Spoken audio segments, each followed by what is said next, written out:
आज मैं एक बुक पढ़ाऊंगा जिसका नाम है फार्मेसी लॉ एंड एथिक्स की बुक है। ये बाइलिंगुअल इंग्लिश एंड हिंदी दोनों में ही अवेलेबल है। ठाकुर पब्लिकेशन की बुक है और उसका हम आज डिस्कस करेंगे। चैप्टर 1 हम आज डिस्कस करेंगे जो कि है laws and acts related to pharmacy. तो फार्मेसी लॉ एंड एथिक्स के बारे में डिस्कस करेंगे, जो कि हम सबसे पहले इंट्रोडक्शन देखेंगे। Law and ethics word together मतलब कि लॉ एंड एथिक्स जो है एक साथ काम करते हैं और बाइंडिंग इन्फोर्स बाय सोसाइटी। ये सोसाइटी के ऊपर बाइंडिंग होते हैं, इन्फोर्स होते हैं, साथ ही में ये कंडक्ट फॉलो करते हैं जो कि रिकॉग्नाइज होता है सोसाइटी के ऊपर। लॉज बनते क्यों है? लॉ सोसाइटी के लिए बेसिकली बनते हैं, तो सोसाइटी के लिए बनते हैं और साथ ही में ये सोसाइटी के इंटरेस्ट के लिए भी होते हैं, सोसाइटी के इंटरेस्ट के लिए भी होते हैं। ठीक है, किसी भी एक सोसाइटी के अंदर डिफरेंट कल्चर्स के, डिफरेंट रिलीजन्स के, डिफरेंट थिंकिंग के लोग होते हैं। ठीक है, तो फिर हमें देखना होता है कि सभी के इंटरेस्ट की बातें हों। उसी बेसिस पे जो है गवर्नमेंट इनिशिएटिव्स लेती है, गवर्नमेंट पॉलिसीज बनाती है, जिससे कि सभी के इंटरेस्ट की बातों को सेटिस्फाई किया जा सके।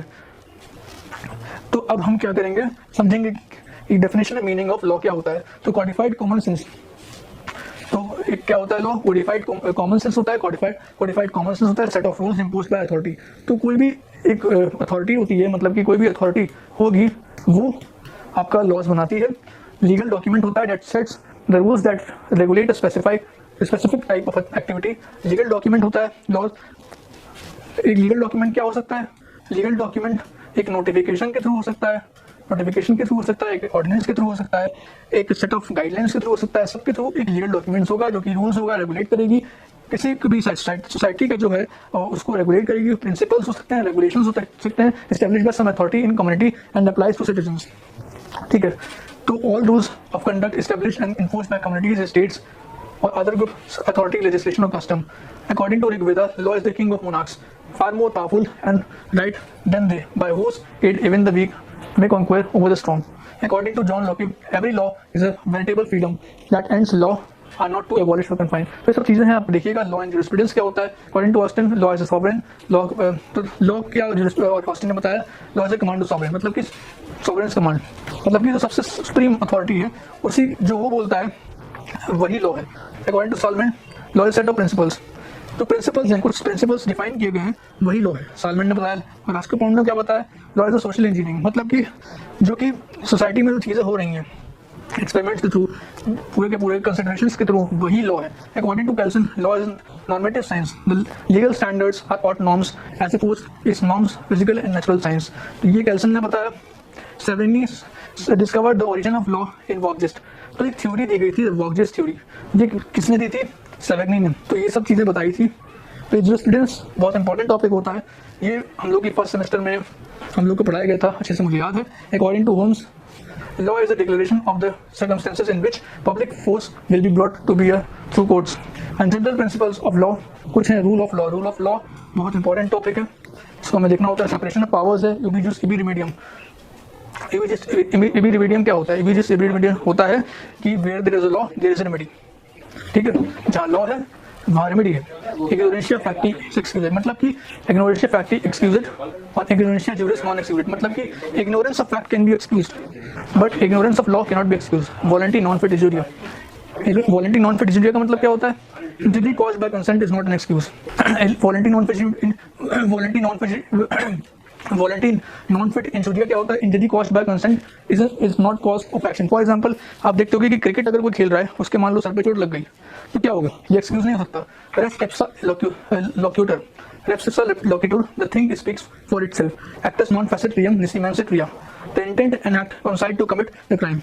मतलब कि अगर किसी का इंटेंशन है, साथ ही में उसने एक्ट भी कर दिया, उसने एक्शन भी ले लिया, तब फिर क्या होगा? तो ये क्राइम हो जाएगा। ठीक है, तो नेमो डेबिस बिस वेक्सारी प्रोल उना डे उना एट एडियम कॉजा। A man shall not be twice provoked for once the same. तो मैन को दो बार प्रोवोक नहीं कर सकते। फिएट जुस्टिशिया, तो कुछ लीगल मैक्सिम्स हैं, आप इसको देखिए, समझिए। और प्रिंसिपल्स ऑफ नेचुरल जस्टिस क्या है? नेचुरल जस्टिस ये कहता है कि किसी भी आदमी को जो है दो बार जो है आप जो है कन्विक्ट नहीं कर सकते किसी भी एक पर्टिकुलर ऑफेंस के लिए।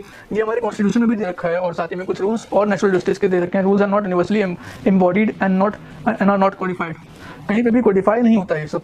नेचुरल जस्टिस नेचुरल लॉ को फॉलो करते हैं। नेचुरल लॉ को क्या फॉलो करते हैं? फॉर एग्जांपल कि आप देखा होगा कि अगर कहीं से सूरज उग रहा है और सूरज ढल रहा है, तो क्या है? ये नेचुरल है। है ना। तो वही नेचुरल जस्टिस है। अगर कोई कोई अगर पेड़ है तो पेड़ उग रहा है तो क्या है, नेचुरल लॉ को फॉलो कर रहा है कि ये चीज़ अपने आप उगती है। ठीक है, बारिश हो रही है तो बारिश कैसे होती है, कंडेंसेशन होता है, बादलों का कंडेंसेशन होता है। ठीक है, वाटर वेपर होती है, ऊपर होती है, वाटर साइकिल होती है।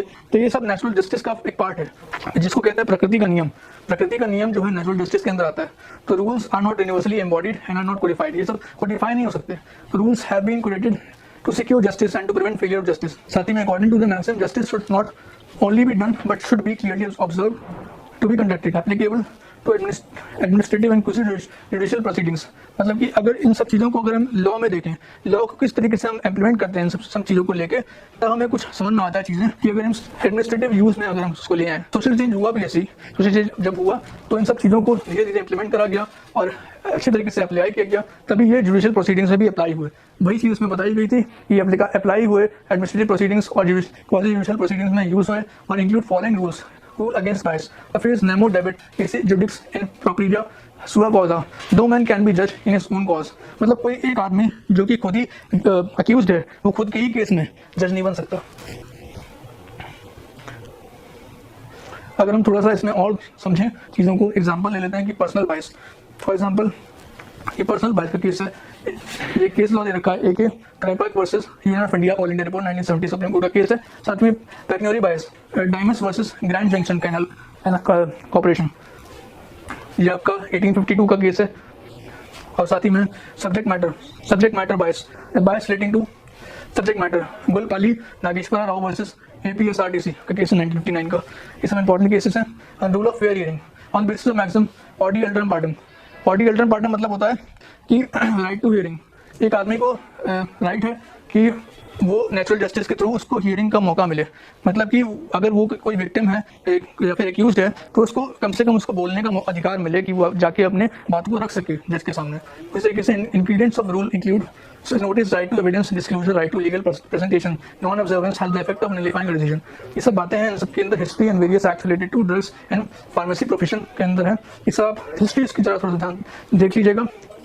हम थोड़ा सा आगे बढ़ते हैं, जो इंपॉर्टेंट पॉइंट्स हैं जो कि आपके एग्जाम पर्सपेक्टिव से इंपॉर्टेंट है, हम उसको जरा ध्यान देंगे। तो आपके एग्जाम पर्सपेक्टिव से जो इंपॉर्टेंट है उसमें जो है ये आ सकता है कि 1940 में all India pharmaceutical congress association form हुआ था। अ फार्मास्यूटिकल कॉन्फ्रेंस हुई थी, held in sessions in several places to increase awareness of pharmacy as a whole. 1941 में जो हुआ था first drug technical advisory board जो है फॉर्मेशन हुआ था। ठीक है, 1945 में रूल अंडर 1940 ड्रग्स एक्ट लागू हुआ था। 1945 में फार्मेसी बिल लागू हुआ था। अगर हम थोड़ा सा और इसको देखें तो हमें थोड़ा सा और समझ में आएगा। ये सब इसकी हिस्ट्री है। इसके अंदर आप थोड़ा सा और देखिएगा तो drugs and magic remedies objectionable advertisement act was approved by parliament 1994। इसके बारे में हमने थोड़ा सा और समझा है।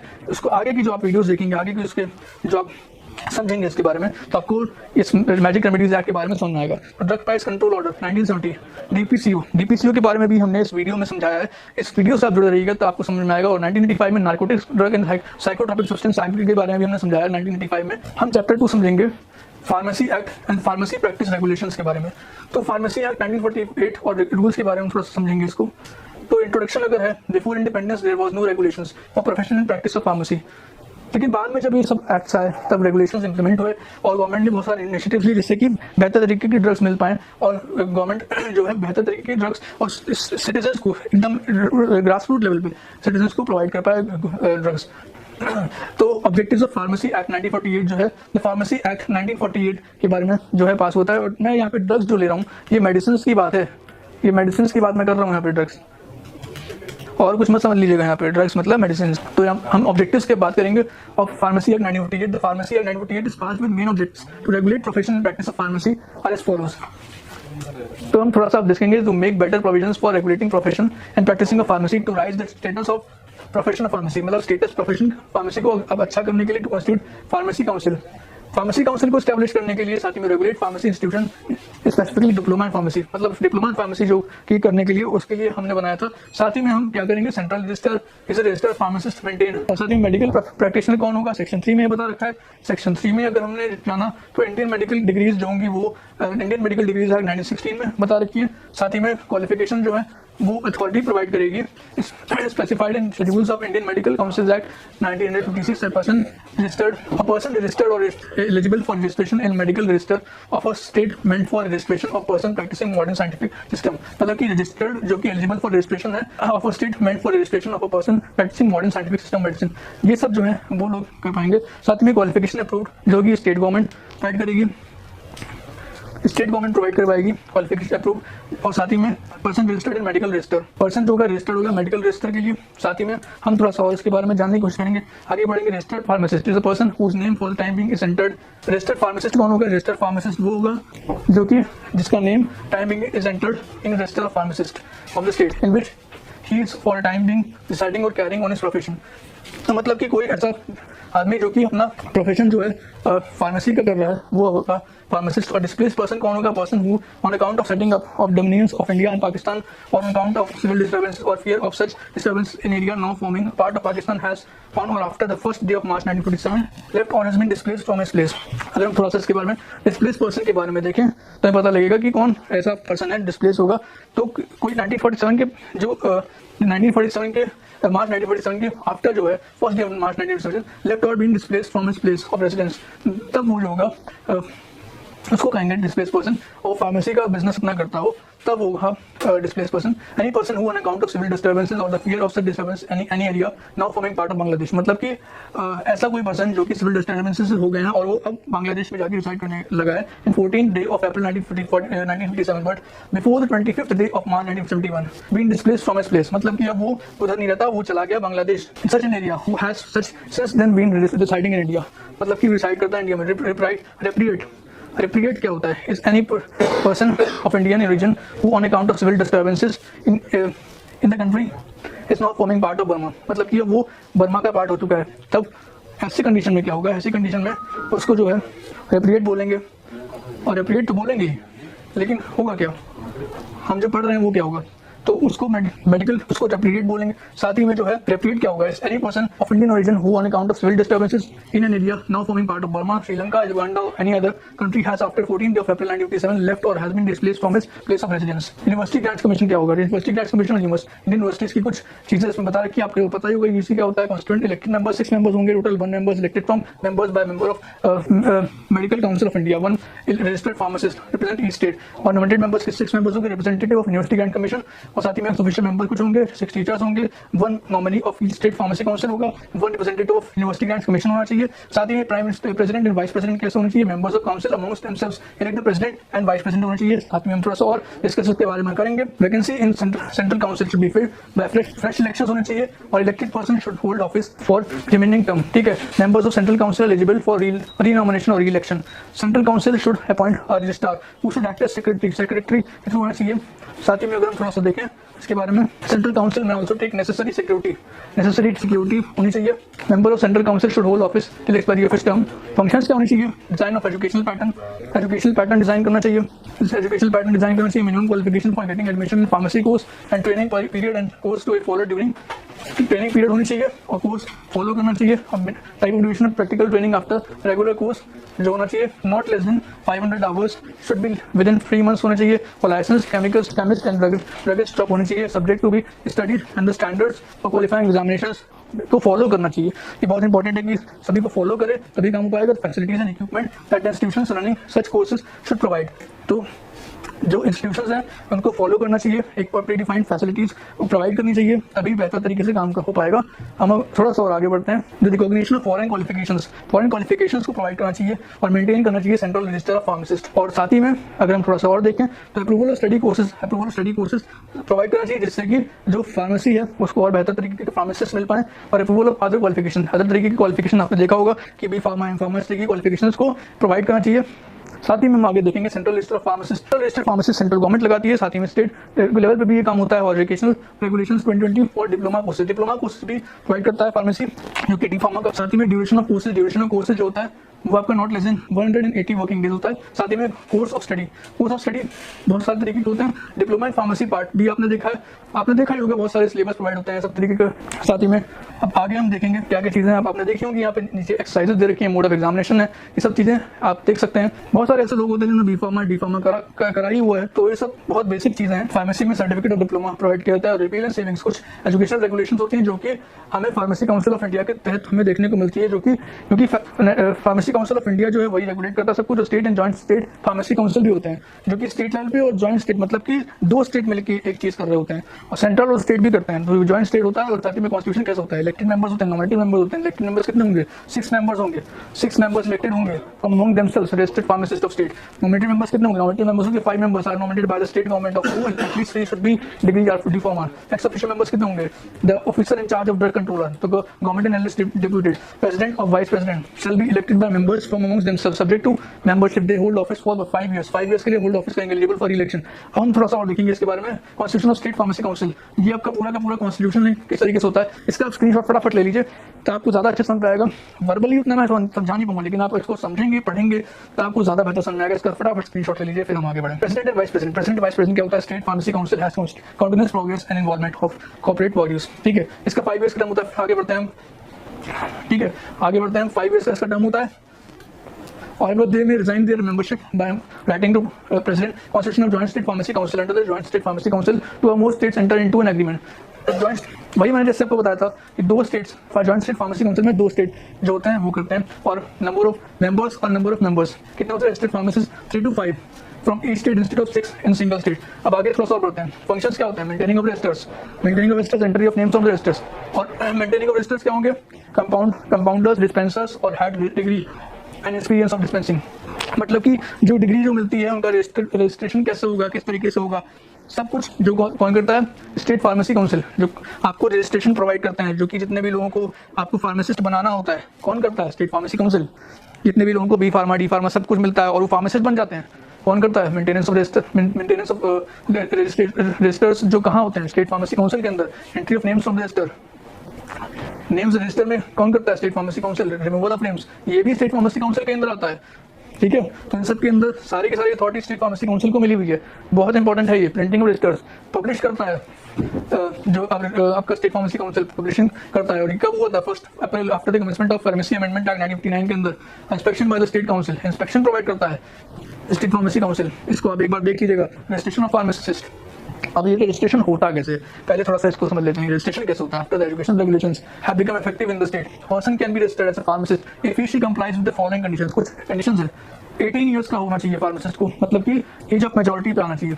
अगर वो माइनर है तो रजिस्ट्रेशन नहीं कर सकता। Resides or carries on business or profession or pharmacy in the state, has passed an approved examination, एक अप्रूव्ड एग्जामिनेशन पास किया हुआ, possesses qualification granted by authority outside India, मतलब कि उसने बाहर से कोई पढ़ाई की हो फार्मेसी की या फिर इंडिया से ही करी हो, तब रजिस्टर हो सकता है as a registered pharmacist in other state. ठीक है, हम आगे देखते हैं थोड़ा सा इसके बारे में।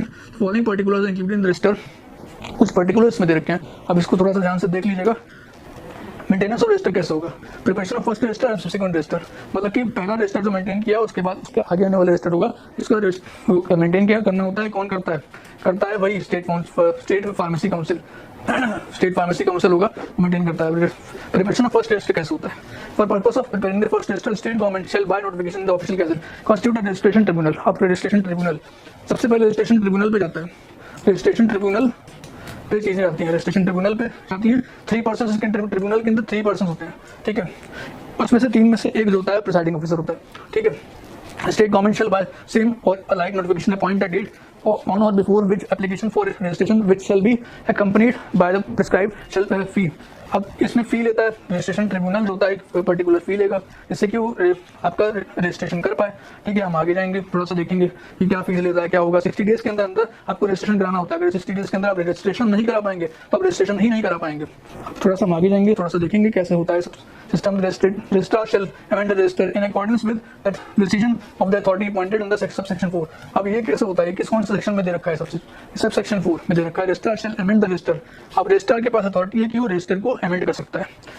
ये किस में दे रखा है, सेक्शन 4 में, सबसेक्शन 4 में दे रखा है। और upon constitution of state council register shall be given into its custody the state government and the state government may direct that all or any specified part of application fees for registration in the first register be paid to credit of the state council, मतलब कि state council को state government जो है registration provide करता है। तो देखिएगा, समझिएगा और किस तरीके से रजिस्ट्रेशन को रिमूव कर सकते हैं। ये कहाँ पे दे रखा है, ये इंपॉर्टेंट पॉइंट है। ज़्यादातर क्वेश्चन ऐसे बनते हैं कि रजिस्ट्रेशन कैसे होगा, साथ ही फार्मासिस्ट का रिमूवल कैसे होगा, रिमूवल ऑफ रजिस्ट्रेशन कैसे होगा। क्वेश्चन नहीं बन सकता है कि कैसे रजिस्ट्रेशन होगा और रिमूवल रजिस्ट्रेशन कैसे होगा। तो रजिस्ट्रेशन और रिमूवल कैसे हो सकता है, रिमूवल रजिस्ट्रेशन कैसे होता है, सेक्शन 36 में दे रखा है। तो subject to provisions of this act the executive committee, तो एग्जीक्यूटिव कमेटी जो है वही आपका रिमूवल कर सकती है। May order the name of registered pharmacist, मतलब आपने रजिस्टर तो कर दिया लेकिन अब रिमूवल होगा, तो क्यों रिमूवल होगा देख लेते हैं। That his name has been entered in the register by error, गलती से अगर हो गया, गलती से अगर हो गया तब, और गलती से क्यों हुआ, उसने धोखा दिया, मिसरिप्रेजेंटेशन और सप्रेशन ऑफ मटेरियल फैक्ट, मतलब कि गलत फैक्ट्स दिखा दिए, तब हो जाएगा। That he has been convicted of any offence, मतलब कि अगर मान लीजिए वो किसी ऑफेंस के लिए कन्विक्टेड है, कोर्ट ने उसको कन्विक्ट कर रखा है किसी ऑफेंस के लिए, तब हो जाएगा। That a person employed by him for purposes of his business pharmacy to or employed to work under him in connection with any business of pharmacy has been convicted, मतलब कि फार्मासिस्ट ने जिसको रखा है, फार्मासिस्ट के अंदर pharmacist ने किसी को रखा है, वो कन्विक्ट हो गया, तब भी लायबिलिटी किसकी बनेगी, फार्मासिस्ट की बनेगी। अब हम थोड़ा सा और देखते हैं इसके बारे में। ये कुछ पॉइंट्स और हैं, इसको आप देख सकते हैं, इसका भी आप स्क्रीनशॉट ले सकते हैं चाहें तो। इसका आप स्क्रीनशॉट ले लीजिए। कुछ पॉइंट्स हैं, इसको देखिए कि during the period 12 months immediately preceding the date of which offence or infamous conduct took place committed a similar offence, मतलब कि 12 months के अंदर अंदर वो सेम ऑफेंस कर दिया, तब भी लायबिलिटी किसकी बनेगी, फार्मासिस्ट की बनेगी और किसी की नहीं। Person aggrieved by an order under subsection 1 which has been confirmed by state council, मतलब कि पर्सन एग्रीव्ड है under subsection 1 which has been confirmed by state council, मतलब कि कोई एग्री पर्सन है, स्टेट काउंसिल ने कंफर्म कर दिया किसी ने किया है। Offence and penalties of offence क्या होगा, मतलब कि falsely claiming to be registered pharmacist, claim कर रहा है फॉल्सली कि एक रजिस्टर्ड फार्मासिस्ट, तब फिर क्या फाइन होगा 500 रुपीज और पनिशेबल विद 500 रुपीज, साथ ही में फर्स्ट कन्विक्शन पे, ये फर्स्ट कन्विक्शन की बात है, ठीक है। और डिस्पेंसिंग, इफ वो person is not registered pharmacist he is not eligible for compounding, mixing और डिस्पेंसिंग ड्रग्स, ठीक है। ये कौन करेगा, by notification of state government, but this clause is brought under operation after 8 years। 8 years के बाद ये आया था। थर्ड पॉइंट बताता है कि failure to surrender certificate of registration, a person is punishable with a fine up to ₹50 if his or her name has been removed from his state register, मतलब कि स्टेट रजिस्टर से उसका नाम जो है हटा दिया गया, ठीक है। And has not surrendered his registration certificate, उसने अगर अपना रजिस्ट्रेशन सर्टिफिकेट स्टेट काउंसिल को नहीं दिया, सरेंडर नहीं किया, तो 50 रुपीज़ का उसके ऊपर पेनल्टी लगेगी, simple. And commissions of inquiry होगी, हाई कोर्ट जो है, हाई कोर्ट का जज जो है उसके पास स्टेट कमीशन जा सकता है इंक्वायरी के लिए, कंसिस्टिंग ऑफ 3 members, ठीक है। और central government acts as per the recommendations given by the commission and also order the central council to remove the defects, ठीक है। अब हम थोड़ा सा और देखते हैं फार्मेसी रेगुलेशंस 2015 के बारे में अगर बताएंगे। चैप्टर 1 के बारे में डिस्कस करेंगे शॉर्ट टाइटल एंड कमेंसमेंट में। ये दीज रेगुलेशंस में भी called pharmacy practice regulations 2015। Chapter 1 के बारे में हम थोड़ा सा समझते हैं। इसमें शॉर्ट टाइटल एंड कमेंसमेंट में दे रखा है रेगुलेशंस जो है be called pharmacy practice regulations 2015, और ये कब उसमें आएंगे, जब इसका पब्लिकेशन होगा ऑफिशियल गैजेट में, ठीक है। और डेफिनेशंस में हम थोड़ा सा देखेंगे। Act means pharmacy act 1928, practice of pharmacy means interpretation, evaluation, implementation of medical orders, dispensing of prescriptions, drug orders, dispensing होगा, prescriptions आएगा, drug orders आएगा, और साथ ही में participation होगा, ठीक है। पार्टिसिपेशन होगा in drug and device selection होगा, ड्रग एडमिनिस्ट्रेशन होगा, ड्रग रेजिमेंट रिव्यूज होगा, रिव्यू करेगा कोई भी आदमी होगा, फार्मासिस्ट होगा, रिव्यू करेगा। प्रोविजन ऑफ पेशेंट काउंसलिंग होगा, प्रोविजन ऑफ दोस एक्ट्स और services which are necessary to provide pharmaceutical care in all areas, pharmaceutical care आराम से होगी। साथ ही में इसके लिए प्रोविजंस बनाए जाएंगे। रिस्पॉन्सिबिलिटी फॉर कंपाउंडिंग हो रही, प्रॉपर्ली कंपाउंडिंग रिस्पॉन्स होगा, और ड्रग्स को लेबल किया जाएगा। जब तक लेबलिंग ऑफ ड्रग्स नहीं प्रोवाइड हो सकती तब तक बेहतर रिजल्ट नहीं हो सकते, इसलिए लेबलिंग करना बहुत ज़रूरी होता है। हम देखेंगे कंपाउंडिंग क्या बोला जाता है, कंपाउंडिंग होती क्या है, ये हम समझेंगे थोड़ा सा। कंपाउंडिंग होता है प्रिपरेशन, मिक्सिंग, असेंबलिंग, पैकेजिंग और लेबलिंग ऑफ ड्रग। अगर हम मिक्सिंग करें या फिर पैकेजिंग करें, लेब, और साथ ही में अगर हम देखें असेंबलिंग करें, पैकेजिंग करें, ये सब क्या होता है, ये कंपाउंडिंग होता है। As the result of practitioners prescription drug order initiative based on practitioner patient pharmacist relationship in the course of professional practice or for the purpose of incident of research, manufacturing, teaching, clinical trial or chemical analysis including drug analysis and not for single or dispensing। तो इस तरीके से काम करता है। Dispensing means interpretation, evaluation, supply and implementation, और distribution के लिए भी काम करता है, पेशेंट काउंसलिंग के लिए भी काम करता है। फार्मास्यूटिकल केयर क्या होता है, फार्मास्यूटिकल केयर आखिर होता क्या है? Pharmaceutical care provision for drug therapy जो होता है उसके लिए बनाया गया, साथ ही में पेशेंट केयर सर्विसेज के लिए बेहतर तरीके की सर्विसेज मिल पाए सबको। हर जो नागरिक है लोकल लेवल पे भी, एकदम ग्राउंड लेवल पे सबको एकदम फार्मास्यूटिकल केयर मिल पाए, सबको दवाइयाँ मिल पाए, उसी को कहते हैं फार्मास्यूटिकल केयर। और क्या है फार्मेसी प्रैक्टिशनर? फार्मेसी प्रैक्टिशनर क्या है? फार्मेसी प्रैक्टिशनर वो है जो एक सर्विसेज दे पाए अपनी। जो आपने देखा होगा कि दवाइयों की दुकान पे जो है क्लीन आपकी जो है वो दवाइयाँ जो बेचते हैं उन्हीं को कहते हैं, उनको कहते हैं कि बेहतर तरीके की सर्विसेज प्रोवाइड कर पाएँ। और साथ ही में जो है pharmacist, hospital pharmacist, clinical pharmacist, drug information pharmacist, तो उनको क्या कहते हैं? सभी जो कोऑर्डिनेट करके चलते हैं उन्हीं को तो कहते हैं फार्मेसी प्रैक्टिशनर। ये जो हेल्थ केयर सर्विसेज है, अपनी हेल्थ केयर सर्विसेज जो है वो 4 पिलर्स पे डिवाइडेड है। वो पिलर्स पे ऐसे डिवाइडेड है कि पहला आता है डॉक्टर या फिर हॉस्पिटल, एक होता है आपका फार्मासिस्ट, एक होता है आपका फार्मासिस्ट, दूसरा आता है आपका पैरामेडिकल स्टाफ और एक आता है आपका नर्सेस। तो ये सब कोऑर्डिनेट करके चलते हैं तभी एक बेहतर तरीके का काम हो सकता है। वही लिखा हुआ है हॉस्पिटल फार्मासिस्ट, एक क्लिनिकल फार्मासिस्ट मतलब कि आपकी जो रिसर्चर्स आपके डायग्नोस करने के लोग रहते हैं, डायग्नोस्टिक्स जो प्रोवाइड करते हैं। साथ ही में ड्रग इन्फॉर्मेशन फार्मासिस्ट, इनके पास ड्रग इन्फॉर्मेशन जो होते हैं, ड्रग इन्फॉर्मेशन जो प्रोवाइड करते हैं आपके, मतलब कि जो आपके दवाई की दुकान पे जो आपके मेडिकल क्लिनिक्स पे जो होते हैं आपके, वही आपके जो कि दवाई की दुकान पे जो होते हैं वही आपके होते हैं drug information pharmacist, currently licensed. इन सभी के लाइसेंस प्रोवाइड किए होते हैं और रजिस्टर्ड होते हैं, अदरवाइज कोई भी अपना प्रोफेशन एथिक्स के साथ नहीं कर सकता। साथ ही में अब कम्युनिटी फार्मासिस्ट क्या होते हैं? कम्युनिटी फार्मासिस्ट वो होते हैं means an individual currently registered and who works according to legal and ethical. Community pharmacist वो होते हैं जो कि individual currently registered and who works according to legal ethical guidelines. Legal ethical guidelines के साथ जो फार्मासिस्ट जो वर्क करते हैं वही होते हैं कम्युनिटी फार्मासिस्ट, और मेंटेन करते हैं इम्प्रूव पीपल हेल्थ मेंटेन करते हैं और बेहतर तरीके की सप्लाई कर सकते हैं, सब इफेक्टिव मेंटेनेंस प्रोवाइड कर सकते हैं, जिससे कि वेलफेयर स्टेट का एक मेडिकल प्रोडक्ट्स दे पाएँ, जनरल पब्लिक को एक अच्छा एनवायरनमेंट दे पाएँ, जिससे कि हर व्यक्ति को जो है हर व्यक्ति को डाउन लेवल पे मेडिसिन प्रोवाइड हो पाए। वही होते हैं आपके community pharmacist. Hospital pharmacist means individual currently registered and who works in hospital pharmacy service.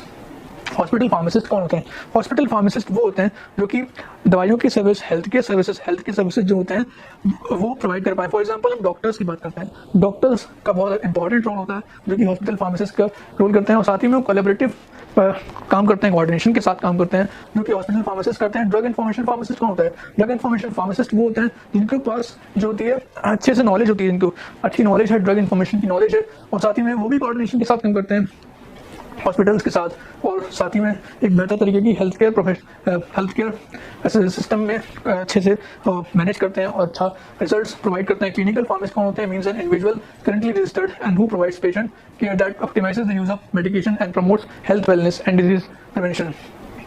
अब क्लिनिकल फार्मासिस्ट वो होते हैं individual currently registered and who provides patient care that optimizes the use of medication, मतलब कि patient care के लिए बनाया जाता है use of medication and promotes health wellness and disease prevention, मतलब कि डिजीज प्रिवेंशन के लिए बनाया गया। साथ ही में clinical pharmacist care for patient in all health care settings, क्योंकि सभी तरीके की हेल्थ केयर सेटिंग्स के लिए क्लिनिकल फार्मासिस्ट का रोल है।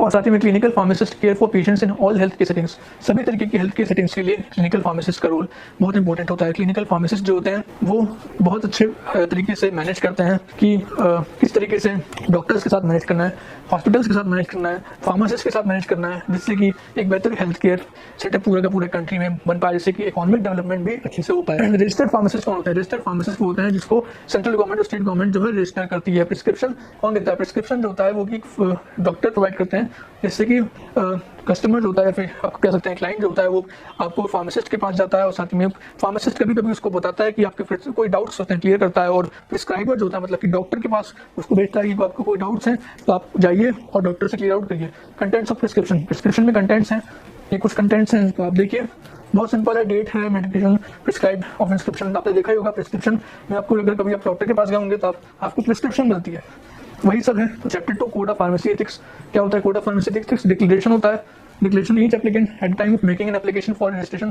under provisions of the Act shall be provided a copy of declaration. Declaration copy मिलती है। Code of Pharmacy Ethics Declaration copy chapter 2 हम डिस्कस करेंगे थोड़ा सा। अब चैप्टर 2 क्या है? कोड ऑफ फार्मेसी एथिक्स के बारे में बताता है। तो डिक्लेरेशन क्या होता है? Each applicant at time of making an application for the registration under the provisions of the act shall be provided a copy of declaration as specified in appendix 1। तो अपेंडिक्स 1 में जो है ये अपेंडिक्स 1 में जो है कॉपी ऑफ डिक्लेरेशन के बारे में बता रखा है along with copies of code of pharmaceutical ethics. Pharmacist जो ओथ लेता है bye the state pharmacy council, मतलब स्टेट फार्मेसी काउंसिल जो है फार्मासिस्ट को दिलवाता है, और प्रिविलेजेस कुछ हैं और of person registered as a pharmacist on the register of state pharmacy council.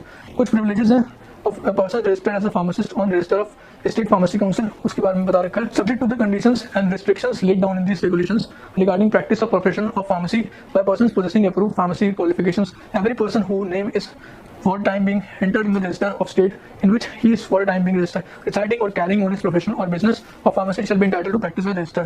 मतलब कि किसी का भी नाम जो है स्टेट फार्मेसी रजिस्टर में अगर नाम एंटर्ड है तो मतलब कि वो फार्मासिस्ट कहलाएगा। ठीक है, अब हम आगे बढ़ते हैं, फटाफट इसको कवर करेंगे। सेशन नहीं रुकना चाहिए, सेशन नहीं रुकना चाहिए और लाइक्स नहीं रुकना चाहिए। लाइक्स और कमेंट शेयर करते रहिए फटाफट। ये सब जो कमेंट्स हैं वो क्या करते हैं, वो मोटिवेट करते हैं इससे कि हम आपके लिए और अच्छी अच्छी वीडियो लाएं। ठीक है, इसलिए लाइक्स कमेंट शेयर करते रहिए। अब क्या होता है, कुछ पॉइंट्स हम देखेंगे। Duties and responsibility of registered pharmacist in general. अब क्या है character of registered pharmacist. Character क्या है, the prime objective of pharmacy profession is to render service to humanity, reward or financial gain to subordinate consideration. Whosoever chooses his profession assumes the obligation to conduct himself. Whoever chooses his profession assumes the obligation to conduct himself in accordance with its ideals। और साथ ही में हम लोग duties and responsibilities of pharmacist in general देखेंगे। Character of registered pharmacist, the prime objective of pharmacy profession is to render service to humanity, reward or financial gain is a subordinate consideration. Whosoever chooses his profession assumes the obligation to conduct himself in accordance with its ideals। और registered pharmacist जो होगा should be an upright man, मतलब कि instructed in the art of medicine, मतलब कि वो एकदम establish होगा, उसको सब कुछ को पता होगा मेडिसिन के बारे में। वही होगा रजिस्टर्ड फार्मासिस्ट, उसको नॉलेज होगी फार्मेसी की नॉलेज होगी। Person having qualification in any other system of pharmacy, उसको पर्सन होगा जो कि क्वालिफिकेशन होगी any other system of pharmacy is not allowed to practise modern system of pharmacy in any other form. Registered pharmacist shall uphold dignity and honour of his profession, dignity and honour hold करेगा। Practical training होगी to student pharmacist. The owner of pharmacy shall seek prior approval of PCI for approval of pharmacy for purpose of imparting practical teaching. साथ ही में हम देखेंगे कि pharmacy inspectors to inspect pharmacies. The owner register होगा pharmacist shall allow and cooperate with the inspectors appointed under the Drugs and Cosmetics Acts। जो owner होगा register होगा pharmacist shall allow and cooperate with the inspectors appointed in the registration जो होगा, यहाँ पे हम देखने वाली बात है, जो ओनर रजिस्टर्ड होगा फार्मासिस्ट और कोऑपरेटिव विद द इंस्पेक्टर्स। जो इंस्पेक्टर्स अपॉइंट होंगे वो रजिस्टर किसके अंदर करेंगे, ड्रग्स एंड कॉस्मेटिक्स एक्ट 1940 के अंदर। कौन सा सेक्शन के अंदर, 26A के अंदर फार्मेसी एक्ट और फार्मेसी एक्ट 1948 के अंदर। कौन करेगा, स्टेट फार्मेसी काउंसिल करेगा। ये बस इंपॉर्टेंट पॉइंट था, ये आप नोट कर लीजिएगा। हम आगे बढ़ते हैं, बहुत इंपॉर्टेंट पॉइंट्स इसमें हैं और ये इंपॉर्टेंट पॉइंट है कैसे मेंटेन कर सकता है गुड फार्मेसी काउंसिल। ये आपका 4 नंबर में आ सकता है क्वेश्चन कि मेंटेनिंग गुड फार्मेसी काउंसिल कैसे आ सकता है। तो membership in association for the advancement of his profession, ये शॉर्ट क्वेश्चन में आ सकता है क्वेश्चन, जरूरी नहीं है कि आपके 4 नंबर में। फिर मेंटेनिंग गुड फार्मेसी प्रैक्टिस कैसे हो सकता है, membership in association for the advancement of his profession, are registered pharmacist shall affiliate with associations and societies of allopathic pharmacy. मतलब कि जो फार्मासिस्ट है वो एसोसिएट होगा, एफिलिएटेड होना चाहिए एलोपैथिक फार्मेसी प्रोफेशनल से और सच बॉडीज से। Registered pharmacy shall participate in professional meetings as part of continuing pharmacy education. और रजिस्टर्ड होना चाहिए फार्मासिस्ट को और साथ ही में प्रोफेशनल मीटिंग्स हेल्ड करनी चाहिए कंटिन्यूइंग फार्मेसी एजुकेशन ऑर्गेनाइजेशन से। अब थोड़ा सा और आगे बढ़ेंगे। पेशेंट रिकॉर्ड का मेंटेनेंस होना चाहिए और ये पेटेंट रिकॉर्ड का मेंटेनेंस कहाँ पे होगा, कौन करेगा, फार्मेसी काउंसिल ऑफ इंडिया जो है उसके थ्रू जो होगा। अपेंडिक्स 2 में सब दे रखा है। और साथ ही prescription records pertaining to his or patients, prescription records को भी मेंटेन फार्मासिस्ट को करना होगा। ठीक है, for period of 5 years from the date of commencement of the treatment. ये सब को कौन करेगा, ये सब कौन ये करेगा, आपका फार्मासिस्ट। ये सब ऑथराइज फार्मासिस्ट को किया गया है और अनएथिकल कंडक्ट नहीं कर सकता pharmacist. Registered pharmacist should expose without fear of ever incompetent और करप्ट। मतलब अगर ऐसा कर दिया उसने तो फिर उसको करप्ट बोला जाएगा, डिसऑनेस्ट बोला जाएगा, अनएथिकल कंडक्ट बोला जाएगा। चैप्टर 3 के बारे में डिस्कस करेंगे। Duties of registered pharmacist to their patients, obligations to the sick. Though a registered pharmacist is not bound to attend each and every person asking his service, he shall not only be ever ready to respond to calls. कहने का मतलब ये है कि though registered pharmacist is not bound to attend each and every person. मतलब कि registered pharmacist ऐसा जरूरी नहीं है कि हर पर्सन तक पहुंचे, हर पर्सन को वो जाके सर्व करे, लेकिन फिर भी उसके पास कुछ ड्यूटीज होती हैं जिससे कि वो अपनी ड्यूटीज को डिस्चार्ज करे रिस्पॉन्सिबली, सारी की सारी चीज़ों को देखे। ठीक है, registered pharmacist having any incapacity determined to the patient or which can affect his performance with respect to the patient shall not be permitted practice. अगर वो अपने ड्यूटीज को परफॉर्म नहीं करता एडिक्वेटली तो ऐसा हो सकता है, और अगर मान लीजिए वो इनकम्पिटेंट है, वो अपना नहीं ड्यूटी परफॉर्म कर पा रहा है, तो फिर ऐसा हो सकता है कि वो उसको प्रैक्टिस कर नहीं दिया जाए, ऐसा हो सकता है। ये कुछ प्रोविजंस हैं जो कि इंपॉर्टेंट है, जिसको आप देखिएगा ज़रूर। और साथ ही में हम अब थोड़ा सा आगे बढ़ते हैं।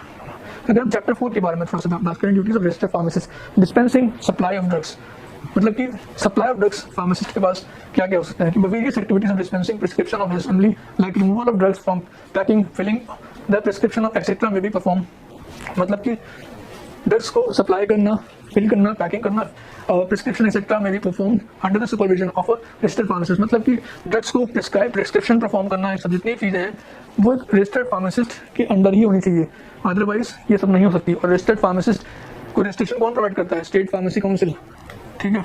ये सब चीज़ें ध्यान देने वाली हैं। और state pharmacist shall undertake pharmaceutical assessment of every prescription, हर आपका प्रिस्क्रिप्शन का फार्मास्यूटिकल असेसमेंट होना चाहिए। और असेसमेंट कौन प्रोवाइड करता है? असेसमेंट प्रोवाइड करता है आपका फार्मासिस्ट, और प्रिस्क्रिप्शन कौन देता है? प्रिस्क्रिप्शन आपका डॉक्टर देता है। ये सब चीज़ें बहुत ध्यान देने वाली हैं, इन सब पे ध्यान दीजिएगा जिससे कि आपके अच्छे नंबर आए।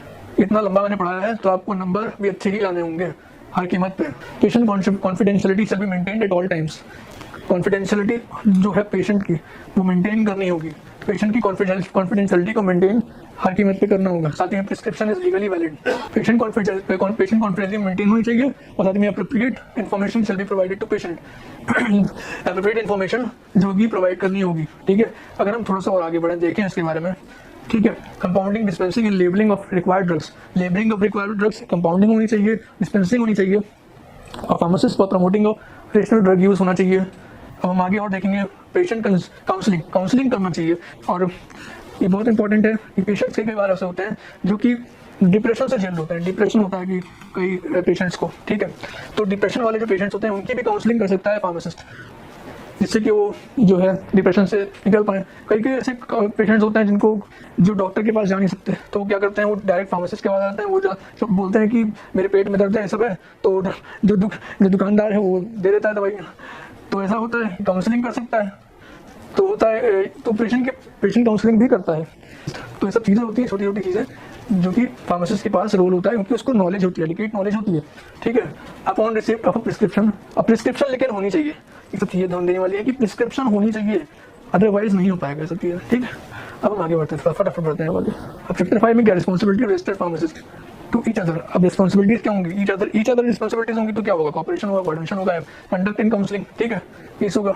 अपॉइंटमेंट ऑफ सब्स्टिट्यूट, अब अगर मान लीजिए कोई फार्मासिस्ट है, उसको कोई और फार्मासिस्ट को रखना है, ठीक है, जैसा हुआ वो registered pharmacist request another registered pharmacist to attend his patients, मतलब कि वो अगर ऐसा कुछ हुआ कि वो उस टाइम पे नहीं अवेलेबल है, ऐसा कुछ हुआ, तो फिर अब रजिस्टर्ड फार्मासिस्ट दूसरे को भी रख सकता है कि जिससे वो अपने पेशेंट्स को जो है वो अटेंड कर पाए, ठीक है। वही चीज़ इसमें बताई गई है कि अपने पेशेंट्स को अटेंड कर पाए, इस तरीके से चीज़ें बताई गई हैं। चैप्टर 6 क्या होता है? Duties of registered pharmacist to public and to the profession. Registered pharmacist as citizens, registered pharmacist as good citizens possesses of special training shall disseminate advice on public health issues. They should play their part in enforcing the laws of the community and sustaining the institutions. मतलब institution को sustain करने के लिए और law को abide करने के लिए, पब्लिक कम्युनिटी हेल्थ को अच्छे से रखने के लिए, और फिजिशियंस नर्सेस को जो है कोऑपरेट करने के लिए सब चीज़ें बताई गई हैं। और एथिकल एक्ट्स क्या हो सकते हैं? एडवर्टाइजिंग जो हो सकते हैं, एडवर्टाइज नहीं करना चाहिए, और ये सब चीज़ें बताई गई हैं इसमें कि सॉलिसिटिंग ऑफ पेशेंट्स डायरेक्टली और indirectly by registered pharmacist, by a group of registered pharmacists, or by institution or organizations is unethical. A registered pharmacist shall not make use of him or his name as subject of any form of manner advertising, मतलब कि pharmacist advertise नहीं कर सकता, advertisement is banned for the pharmacist. So आगे बनेंगे कि rebates and commissions नहीं ले सकता फार्मासिस्ट। और ह्यूमन राइट्स कुछ हैं जो कि today the registered pharmacist shall not aid or abet torture or shall be a party to either infliction or mental और फिजिकल ट्रॉमा। तो ये सब पार्टी में नहीं हो सकता, जैसे कि ह्यूमन इन्फेक्शन और टॉर्चर किसी प्रोवाइड करे, अदरवाइज उसका रजिस्ट्रेशन कैंसिल हो सकता है। मिसकंडक्ट नहीं कर सकता, violation of the regulations framed under the act and dispensing medicines without the prescription of registered medical practitioner, मतलब कि मेडिसिन जो है बिना किसी मेडिकल प्रैक्टिशनर की नहीं दे सकता। बहुत इंपॉर्टेंट पॉइंट है, allowing the owner of pharmacy to use this pharmacist registration certificate without ending the pharmacy. तो ये सब चीज़ें हैं, बहुत इंपॉर्टेंट पॉइंट्स हैं, इसको देखिएगा तो आपको ज़्यादा समझ में आएगा। और सिग्नलिंग, प्रोफेशनल सर्टिफिकेट्स, रिपोर्ट्स हैं, ये सब कुछ इंपॉर्टेंट हैं, इन सबको देखिएगा। हम थोड़ा सा आगे बढ़ते हैं। चैप्टर 9 में रखा है पनिशमेंट एंड डिसिप्लिनरी एक्शन। अब फार्मेसी काउंसिल्स के पास पावर होती है ये रजिस्टर्ड फार्मासिस्ट को किसी फार्मासिस्ट को रजिस्ट्रेशन प्रोवाइड करे, लेकिन मिसकंडक्ट नहीं कर सकता फार्मासिस्ट, ठीक है। यहाँ पे दे रखा है कोई भी registered pharmacist misconduct professional misconduct नहीं कर सकता। अगर करेगा तो उसकी फार्मेसी का जो है रजिस्ट्रेशन कैंसिल कर दिया जाएगा। अब थोड़ा सा और आगे देखेंगे हम, फटाफट पढ़ेंगे। अगर ऐसा कोई कंप्लेंट आती है तो उसका रजिस्ट्रेशन का जो है shall taken within time limit of 6 months. अगर ऐसा कुछ होगा registration of complaint against eloquent registration pharmacy shall be taken within time of 6 months. 6 months के अंदर उसका रजिस्ट्रेशन कैंसिल कर दिया जाएगा। तो drugs and cosmetics act 1940 and rules 1945 के बारे में थोड़ा सा हम डिस्कस करेंगे। तो इंट्रोडक्शन में हम देखेंगे the main aim of drugs and cosmetics act 1940 and rules 1945 is to maintain import manufacture distribution and sale of drugs and cosmetics के बारे में बताया गया। तो मेन एम क्या है इसका, अगर हम देखें मेन एम क्या है इसका, मेन एम जो है वो drugs and cosmetics act and rules और इंपोर्ट मैन्युफैक्चर मेंटेन करना, import manufacture distribution and sale of drugs and cosmetics के बारे में, और कंटिन्यूस यूज ऑफ कॉस्मेटिक्स जो है continuous use of cosmetics and luxury items जो है हार्मफुल होते थे इसलिए इसको लाया गया था हार्मफुल इंग्रेडिएंट्स के लिए। ठीक है, कंट्रोल कौन करता है इसको, कंट्रोल करता है central and state drugs control authorities control करता है। साथ ही में क्या है, to this act and rules timely amendments होते हैं, टाइमली अमेंडमेंट्स मेड होते हैं, साथ ही में होते हैं are made and the major amendment was made in 1982। Major amendment जो है 1982 में यूज हुआ था। हम थोड़ा सा और आगे बढ़ते हैं, इसकी डिस्कस करते हैं इसके बारे में। अब ऑब्जेक्टिव्स हम सबसे पहले देखेंगे, कुछ ऑब्जेक्टिव्स जो इसके एक्ट के बारे में है हम देखेंगे। प्रिवेंशन होगा, सबस्टैंडर्ड ड्रग्स जो होंगे उसके बारे में प्रिवेंशन होगा। जो स्टैंडर्ड से नीचे जो ड्रग्स होंगे, सब स्टैंडर्ड ड्रग्स, उनका प्रिवेंशन के लिए होगा। For treatment and preserving of high medical standards, high medical standards को ट्रीटमेंट करने के लिए होगा। और for controlling the import manufacture distribution and sale of drugs, control करने के लिए, इंपोर्ट करने के लिए, manufacture distribution and sale of drugs, cosmetics by licensing, for ensuring that, ensure करने के लिए manufacture, for ensuring that manufacture distribution and sale of drugs and cosmetics is done by qualified persons only. Control करने के लिए manufacture and sale of Ayurvedic Siddha इनवेनिक drugs, control करने के लिए, मैन्युफैक्चर करने के लिए and sale of Ayurvedic Siddha इनवेनिक drugs, for establishing drugs and technical advisory board, drugs and technical advisory board establish करने के लिए वथाइल and drugs consultative committees DCC for allopathic and allied drugs and cosmetics के लिए ये एस्टैब्लिश करा गया था। अब हम थोड़ा सा और आगे देखेंगे डेफिनेशंस क्या है इसकी। Cosmetics, cosmetic means any article intended to be rubbed. Cosmetic क्या होते हैं, cosmetic any article intended to be rubbed, poured, sprinkled or sprayed। और drug includes all medicines for internal और external use of human beings. साथ ही में अगर हम थोड़ा सा और इसके बारे में जाने तो मैन्युफैक्चर क्या होता है, in relation to any drug or cosmetic includes any process or part of process for making, alteration, ornamenting, finishing, packing, labelling, breaking or otherwise feeding or adopting any drug or cosmetic with a view to its sale or distribution. Manufacture क्या होता है, manufacture बहुत simple भाषा में अगर मैं बताऊं, किसी भी चीज़ को पैकेजिंग करने के लिए, लेबलिंग करने के लिए, किसी प्रोसेस में तो ऑल्टरिंग करने के लिए पूरा का पूरा जो प्रोसीजर फॉलो होता है उसको कहते हैं मैन्युफैक्चर। ठीक है, इंपोर्ट करने के लिए with grammatical variations and cognitive expressions means to bring into India. ठीक है, लीगल डेफिनेशंस में हम देखेंगे schedules the act. First schedule में दे रखा है includes names of books under Ayurvedic सिद्धा यूनानी सिस्टम्स। साथ ही में सेकंड शेड्यूल में कुछ दे रखा है, सेकंड शेड्यूल में क्या दे रखा है, sale, sold, stock, exhibited for sale and distribution. Appendix में कुछ दे रखे हैं, इसमें अपेंडिक्स आप देख लीजिएगा, appendix 1, appendix 2, 3, 4 and 5। Appendix 2, 3, 4, 5 and 6 में अपेंडिक्स 1 में क्या दे रखा है, market or new drug, market and new drug, permission to market and new drug, submission of clinical trials. Second में दे रखा है requirement of animal clinical trials दे रखा है। थर्ड में number of animal for long term exclusivity में दे रखा है। थर्ड, फोर्थ में पेशेंट कंसेंट दे रखा है। फिफ्थ में 4 groups of fixed dose combination दे रखा है। सिक्स्थ में अब थोड़ा सा आगे बढ़ेंगे, legal definitions of schedules. Legal definition of schedules अगर हम देखें तो हम देखेंगे, अगर ए में देखेंगे तो proforma for application for licences दे रखा है, बी में rates of fees for test में दे रखा है, सी में list of biological and special products दे रखा है, सी में list of other special products दे रखा है, डी में लिस्ट ऑफ ड्रग्स एक्सेप्टेड दे रखा है, एफ में और F1 में दे रखा है part 1, part 2, part 3 provision applicable to the production of bacterial viral vaccination and provisions for provisions applicable to production of all sera from, और पार्ट 3 में दे रखा है provisions applicable to the manufacture and standardization of diagnostic agents. F2 में दे रखा है standards for surgical dressing, F3 में स्टैंडर्ड्स फॉर स्टेरिलाइज्ड बिलिकल टेप्स। ये सब चीजें दे रखी हैं। और स्टैंडर्ड्स फॉर कॉस्मेटिक्स एस में दे रखा है।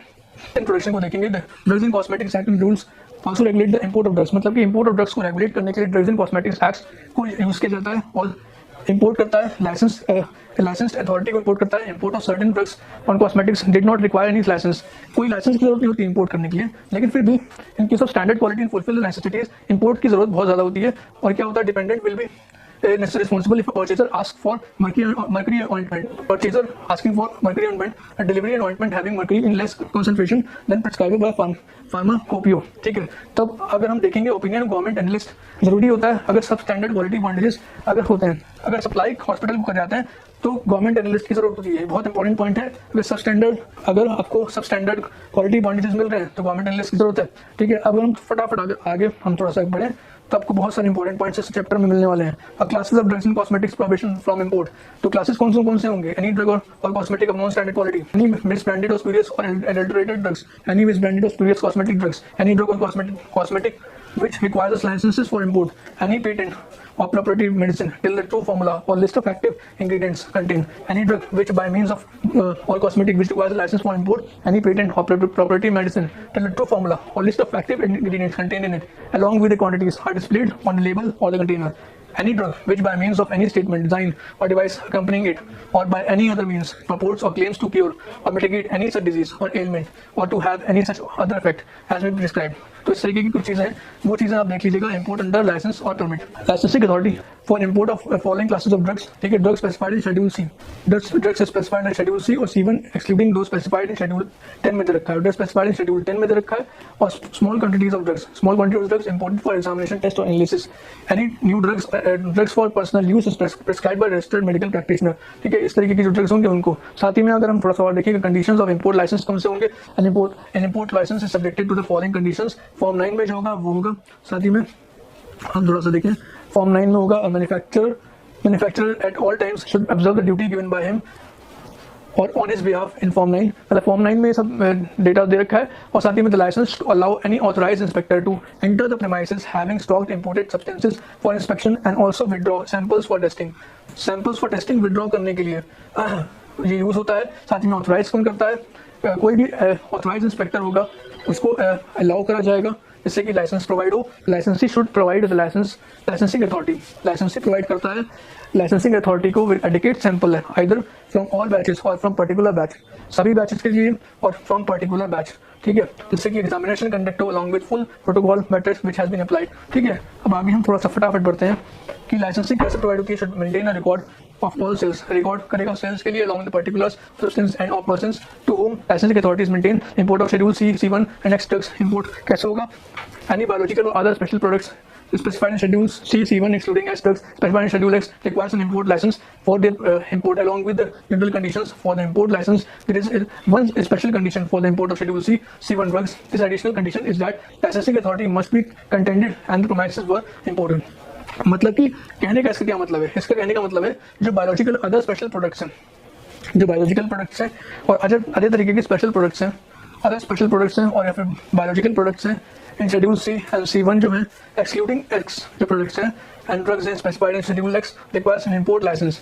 इंपोर्ट लाइसेंस चाहिए होगा इन सब ड्रग्स के अलावा, ठीक है। लाइसेंसिंग अथॉरिटी जो है कंटेंट करेगा that the premises where the importer will stock the imported substance, stock करेगा इंपोर्टेड सब्सटेंस को and with proper storage conditions, proper storage conditions में स्टॉक करेगा प्रॉपर्टीज ऑफ इंपोर्टेड ड्रग और प्रिजर्व। लाइसेंसिंग अथॉरिटी जो है वो ये भी देखेगा कि ऑक्यूपेशन ट्रेड और business with the imported carries out ordinarily, ठीक है।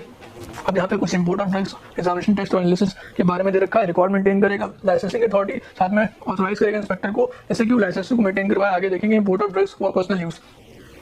Drugs whose import is prohibited can be imported in small quantities under the following conditions. कुछ कंडीशंस यहाँ पे दे रखी है, आप देखिएगा इसको, बहुत इंपॉर्टेंट है ये सब। कुछ कंडीशंस यहाँ दे रखी है, should be part of passengers luggage and should be intended for personal use. Quantity of single drug और साथ ही में drugs should be declared to be customs collector 50 direct, ठीक है। हम थोड़ा सा और आगे इसको देखेंगे।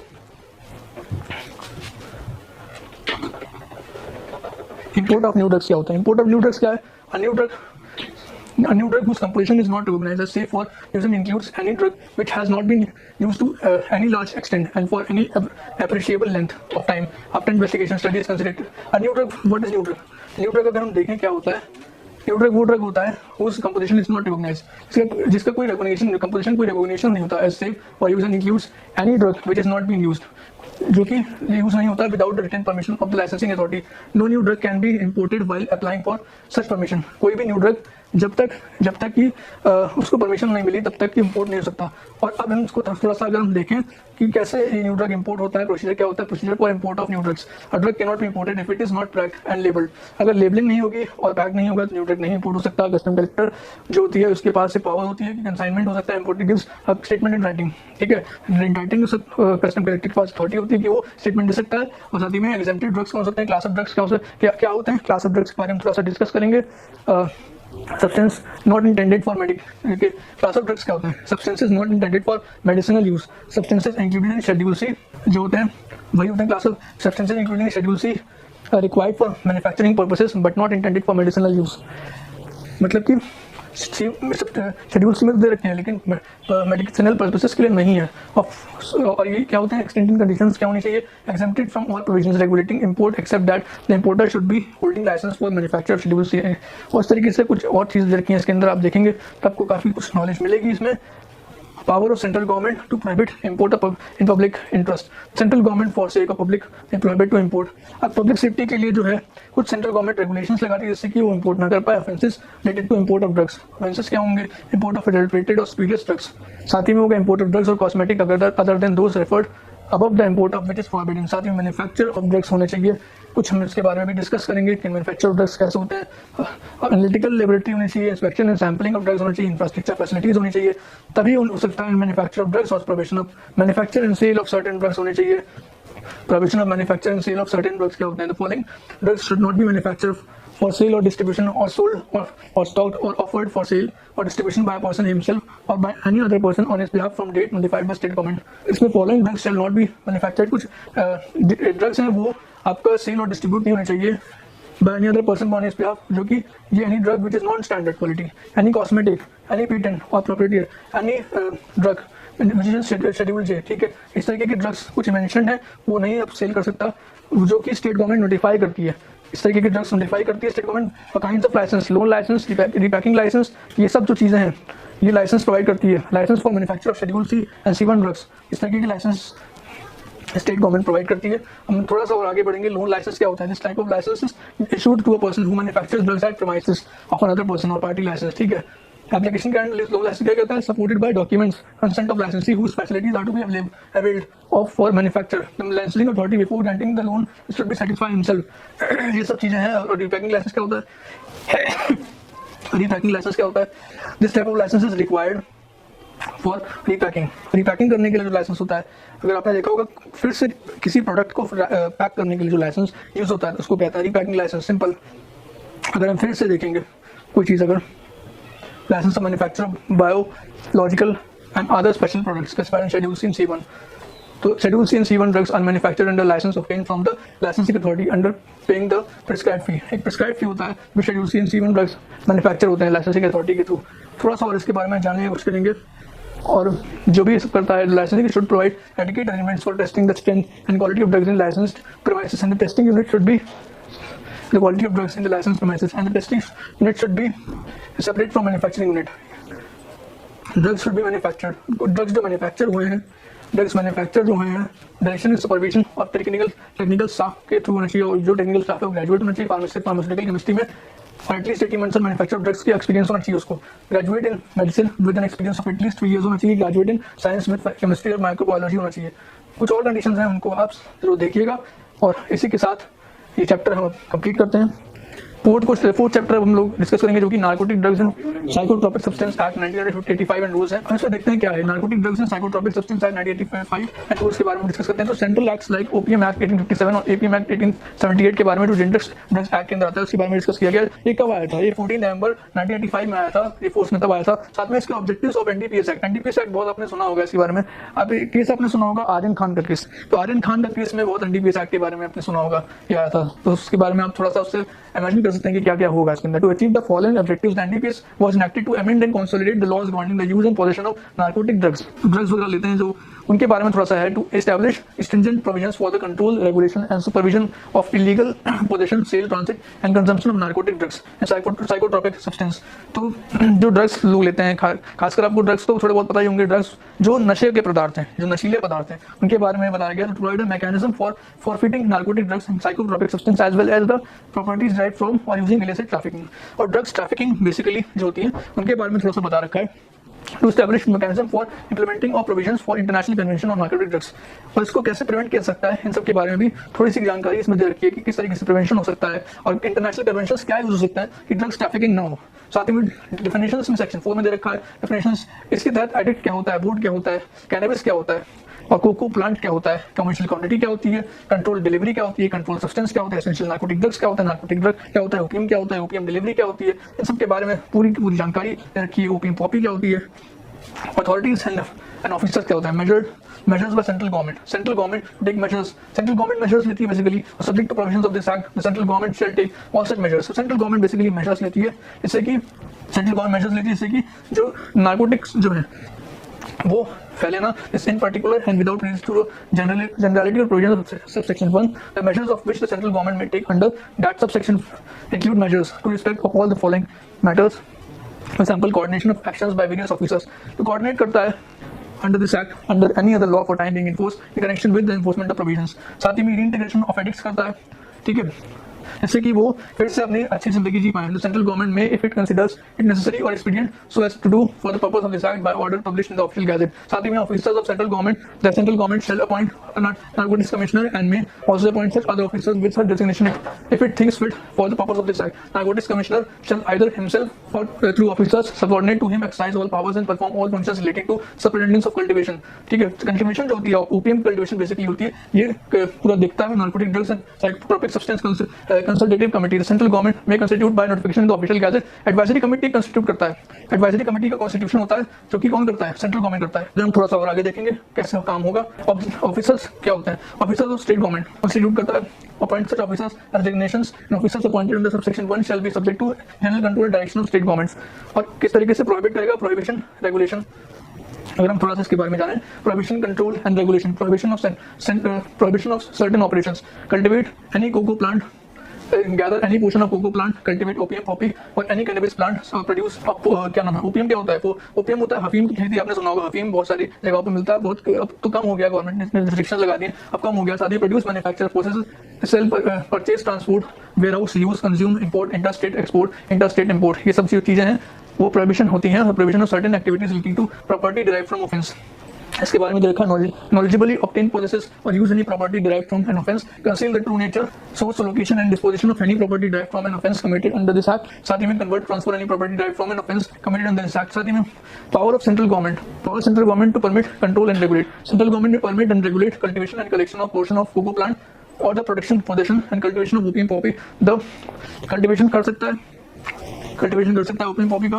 Production and manufacture of opium and production of poppy, the sale of opium and poppy derived various manufactured drugs and manufacturing possession of transport interstate, जो हो सकता है। साथ ही में अब आगे हम थोड़े से जानने की कोशिश करेंगे, power to control and regulate control substances. If central government has opium, central government के ओपिनियन है that using control substances in production और manufacture of narcotic drugs, psychotropic substances, it is required to so in public address, it can provide for regulation.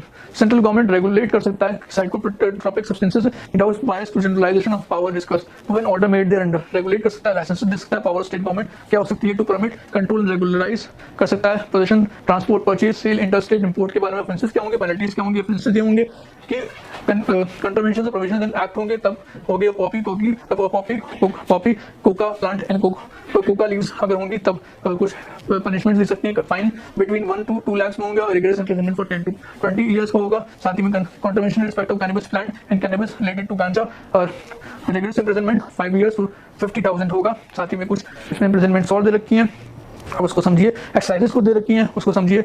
यहाँ पे exercises हैं, multiple choice question है, इसके answer भी यहाँ दे रखे हैं। अगर आपको हम चैप्टर 5 डिस्कस करेंगे जो कि drugs and magic remedies objectionable advertisement act 1954 के बाद करता है। Drugs and magic remedies objectionable advertisement act के बारे में पहले इंट्रोडक्शन समझेंगे क्या है। तो इसका इंट्रोडक्शन जो है कि इंडिया में कुछ ऐसे एडवर्टाइजमेंट होते हैं जो कि गलत तरीके से बताता है कि डिजीज क्योर हो सकती हैं, जो कि मैजिक रेमेडीज प्रोवाइड करती हूँ। और drugs and magic remedies act 1954 pass for regulating the advertisement of such drugs and advertisements of remedies of quality of magic. ठीक है, ऑब्जेक्टिव्स कुछ हैं इसके, जो कि एनैक्टमेंट ऑफ दिस एक्ट कोई ऐसा लॉ नहीं बनाता, क्योंकि लेकिन फिर उसके बाद ऐसे लॉ बना, क्योंकि डेफिनेशंस हम देखते हैं इसके बारे में। एडवर्टाइजमेंट और drug includes medicine for the internal और external use of human beings, साथ में any substance intended to be used for और in diagnosis, cure, mitigation, treatment और prevention of disease in human beings. Prohibition of certain advertisements है, तो इसके हम देखेंगे तो procurement of miscarriage in women और prevention of contraception in women, तो इसको एक प्रोहिबिट करता है। और सर्टेन मेंटेनेंस और improvement of capacity of human beings और सेक्सुअल प्लेजर भी जो है इसको भी ये प्रिवेंट करता है। साथ ही में the correction of menstrual disorder in women, साथ ही में इसको ये जो है एक्ट जो है ये प्रिवेंट करने की बात बताता है कि ऐसा नहीं होना चाहिए। और डायग्नोसिंग, प्रिवेंटिंग और क्यूरिंग एपेंडिसाइटिस, एस्टियोक्लोसिस और डिसऑर्डर्स ऑफ यूटेरस डिसऑर्डर्स, इन सब के बारे में बताता है कि ये जो है प्रिवेंशन की बात करता है, प्रोहिबिशन की बात करता है। साथ ही में कि advertisements providing false impression about any drug और making false claims for it, और if the advertisements are false and misleading, तो ये इस तरीके के एडवर्टाइजमेंट्स नहीं होने चाहिए इस एक्ट के थ्रू। एक्ट कौन सा आपका है? एक्ट आपका है मैजिक रेमेडीज एक्ट। ठीक है, मैजिक रेमेडीज एक्ट के थ्रू ये सब नहीं होना चाहिए। साथ ही में advertisement of magic remedies claiming to be efficient in any conditions reducing the person who wants to carry on profession.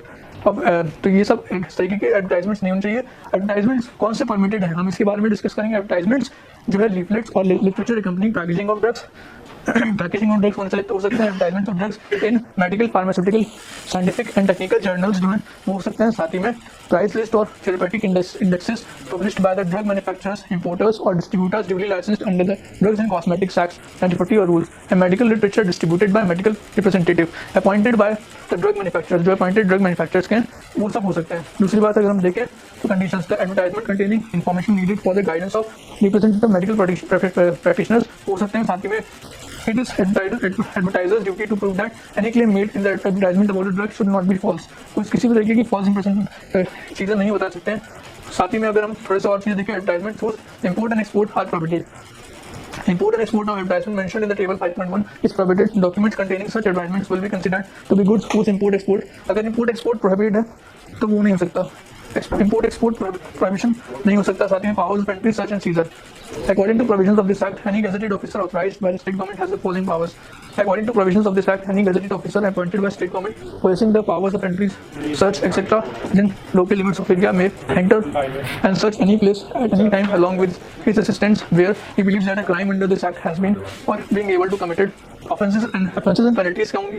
Offences and penalties 6 months की होगी, फाइन होगा, साथ में 1 year की और फाइन भी हो सकता है। ऑफिसर अपॉइंटेड स्टेट गवर्नमेंट होगा, can enter and search any place at any time. साथ ही में कुछ एक्सरसाइजेस में देखिए, एक्सरसाइजेस आप इसमें देख लीजिएगा। Chapter 6 prevention of cruelty to animals act, तो चैप्टर 6 सब डिस्कस करेंगे। Prevention of cruelty to animals act 1960। अब ये चैप्टर क्या बताता है, हम सबसे पहले इसके बारे में शॉर्ट आंसर टाइप क्वेश्चंस करेंगे। क्वेश्चन नंबर 1 देखते हैं सबसे पहले। क्वेश्चन नंबर 1 क्या बताता है हमें देखते हैं। Explain CPSE guidelines for breeding of stocking of animals. अब स्टॉकिंग ऑफ एनिमल्स क्या होता है? स्टॉकिंग ऑफ एनिमल्स नॉर्मल भाषा में अगर हम देखें तो कि जो भी एनिमल्स होते हैं, एनिमल्स को हम एक जगह अगर ब्रीड करें तो उसको कहते हैं stocking of animals.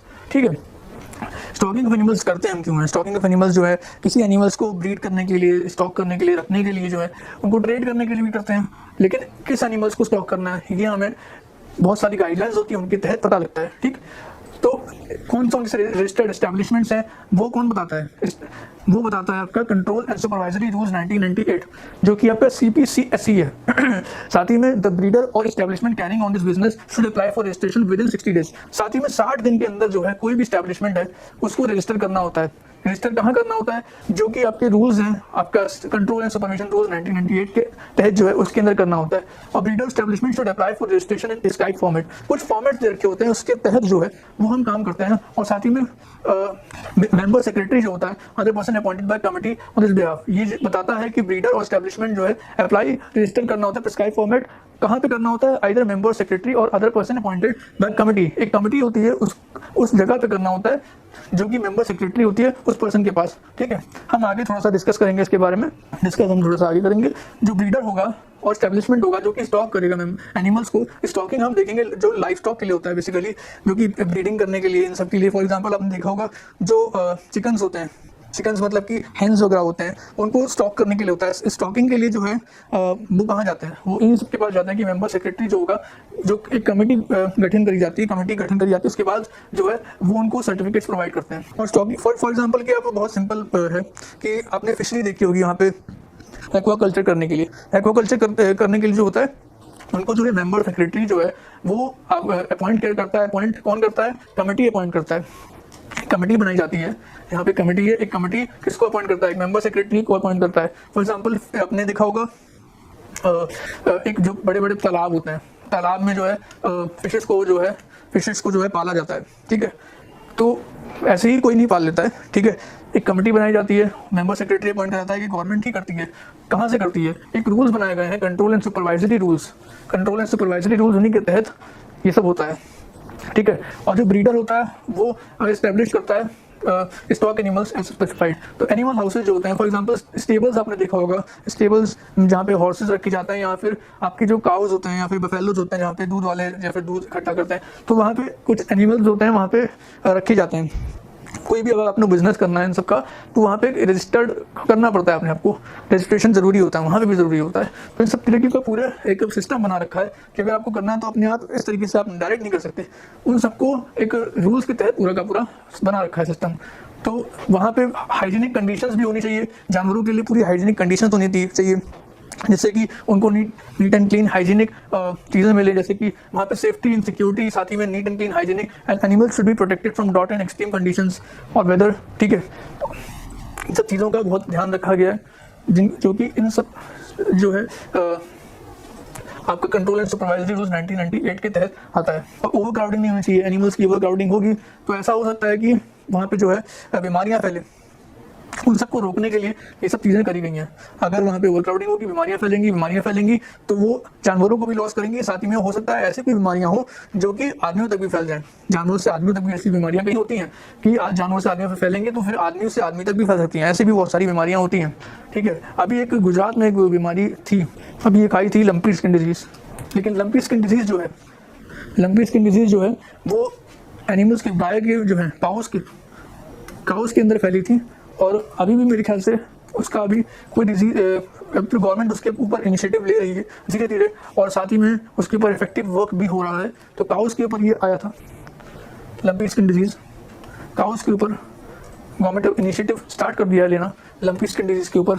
Lumpy skin disease LUMPY skin disease, P skin जो है। और इससे हुआ क्या था, बहुत सारे जो है काउस की डेथ देखने को मिली थी लंपी स्किन डिजीज़ में, और ये प्रॉब्लम काफ़ी हो गई थी, ठीक है। हम देखेंगे कि किस तरीके से आगे होगा। तो और जो केजेस होते हैं और stables for the animals should follow the standards in by Indian standards institution. हमने देखा कि जो केजेस होते हैं, स्टेबल्स होते हैं, वो आपका ISI जो होती है, ISI आपने सुना होगा, वही उसको मैनेज करती है, ठीक है। और साथ ही में एक्सपीरियंस होना चाहिए, लोगों को एक्सपीरियंस होना चाहिए, वही बहुत इंपॉर्टेंट होता है। अप्रूव कौन करता है? एक्सपेरिमेंट्स करने के लिए। एक्सपेरिमेंट्स भी हो सकते हैं, एनिमल्स पे एक्सपेरिमेंट्स भी कर सकते हैं, लेकिन एक्सपेरिमेंट्स जो होने चाहिए वो एनिमल्स को पेन नहीं पहुंचाने चाहिए। बहुत इंपॉर्टेंट पॉइंट्स हैं सब कि एनिमल्स के ऊपर पेन नहीं पहुंचाना चाहिए, ठीक है। Not suffer from needless pain, ठीक है। चैप्टर 7 बताता है पॉइजन एक्ट के बारे में, पॉइजन एक्ट 1919। तो सबसे पहले हमें देखना होगा कि 1919 में बना हुआ एक्ट है। तो इसका मतलब क्या है कि ये प्री इंडिपेंडेंस का एक्ट है, इंडिपेंडेंस से बना हुआ एक्ट है, पहले का एक्ट है, ठीक है। तो ये एक्ट बनाया ही क्यों गया, पॉइजन एक्ट बनाया ही क्यों गया, ये सब के बारे में भी थोड़ा सा डिस्कस करेंगे। उससे पहले हम डिस्कस कर लेते हैं कुछ हमारे शॉर्ट आंसर टाइप क्वेश्चंस हैं, इसके बारे में पहले डिस्कस करते हैं। कि क्वेश्चन नंबर 1 बताता है explain the position for sale and sale of poisons under poisons act 1919। तो position for sale and sale the position के बारे में बात करता है। तो अथॉरिटी किसको मिलती है? सबसे पहले अथॉरिटी जो है वो स्टेट गवर्नमेंट के पास होती है लीगलाइज करने के लिए आइदर होल ऑफ एरिया और टेरिटरीज इन इट्स एडमिनिस्ट्रेशन। मतलब कि जो एडमिनिस्ट्रेट करता है वो किसको अथॉरिटी मिलती है लीगलाइज करने के लिए? वो स्टेट गवर्नमेंट को मिलती है, सेल करने के लिए और होलसेल और रिटेल ऑफ मेंशन पॉइजन। तो इसमें पॉइजन कौन कौन सी चीजें होंगी? पॉइजन होगी आपकी DDT का आपने नाम सुना होगा, ठीक है। साथ ही में जो आपके फर्टिलाइजर्स बेसिकली होते हैं जो कि स्पेसिफिक पर्पस के लिए यूज होते हैं, वो आपके पॉइजंस में आता है, ठीक है। फर्टिलाइजर्स कहाँ यूज होते हैं? फर्टिलाइजर्स एग्रीकल्चर प्रोडक्टिविटी को इंक्रीज करने के लिए होते हैं, ठीक है। तो फिर ये सब जो चीजें होती हैं ये पॉइजंस के अंदर स्पेसिफाई करी जाती हैं। अगर हम थोड़ा सा और इसके बारे में देखें तो सेकंड पॉइंट हमें जो मिलता है वो specifically without any justice to ongoing laws state rules under this act में प्रोवाइड। कुछ चीजें इसके अंदर बताई गई, कुछ अगर हम इसमें बेसिकली देखें तो ये लाइसेंस प्रोवाइड करता है। लाइसेंस कौन प्रोवाइड करेगा? लाइसेंस फिर से स्टेट गवर्नमेंट प्रोवाइड करेगी। और कुछ क्लासेस बताई गई पॉइजंस की जो कि लाइसेंस इशू कर सकती हैं। इशू फिर से लाइसेंस कौन करेगा? स्टेट गवर्नमेंट के पास अथॉरिटी है।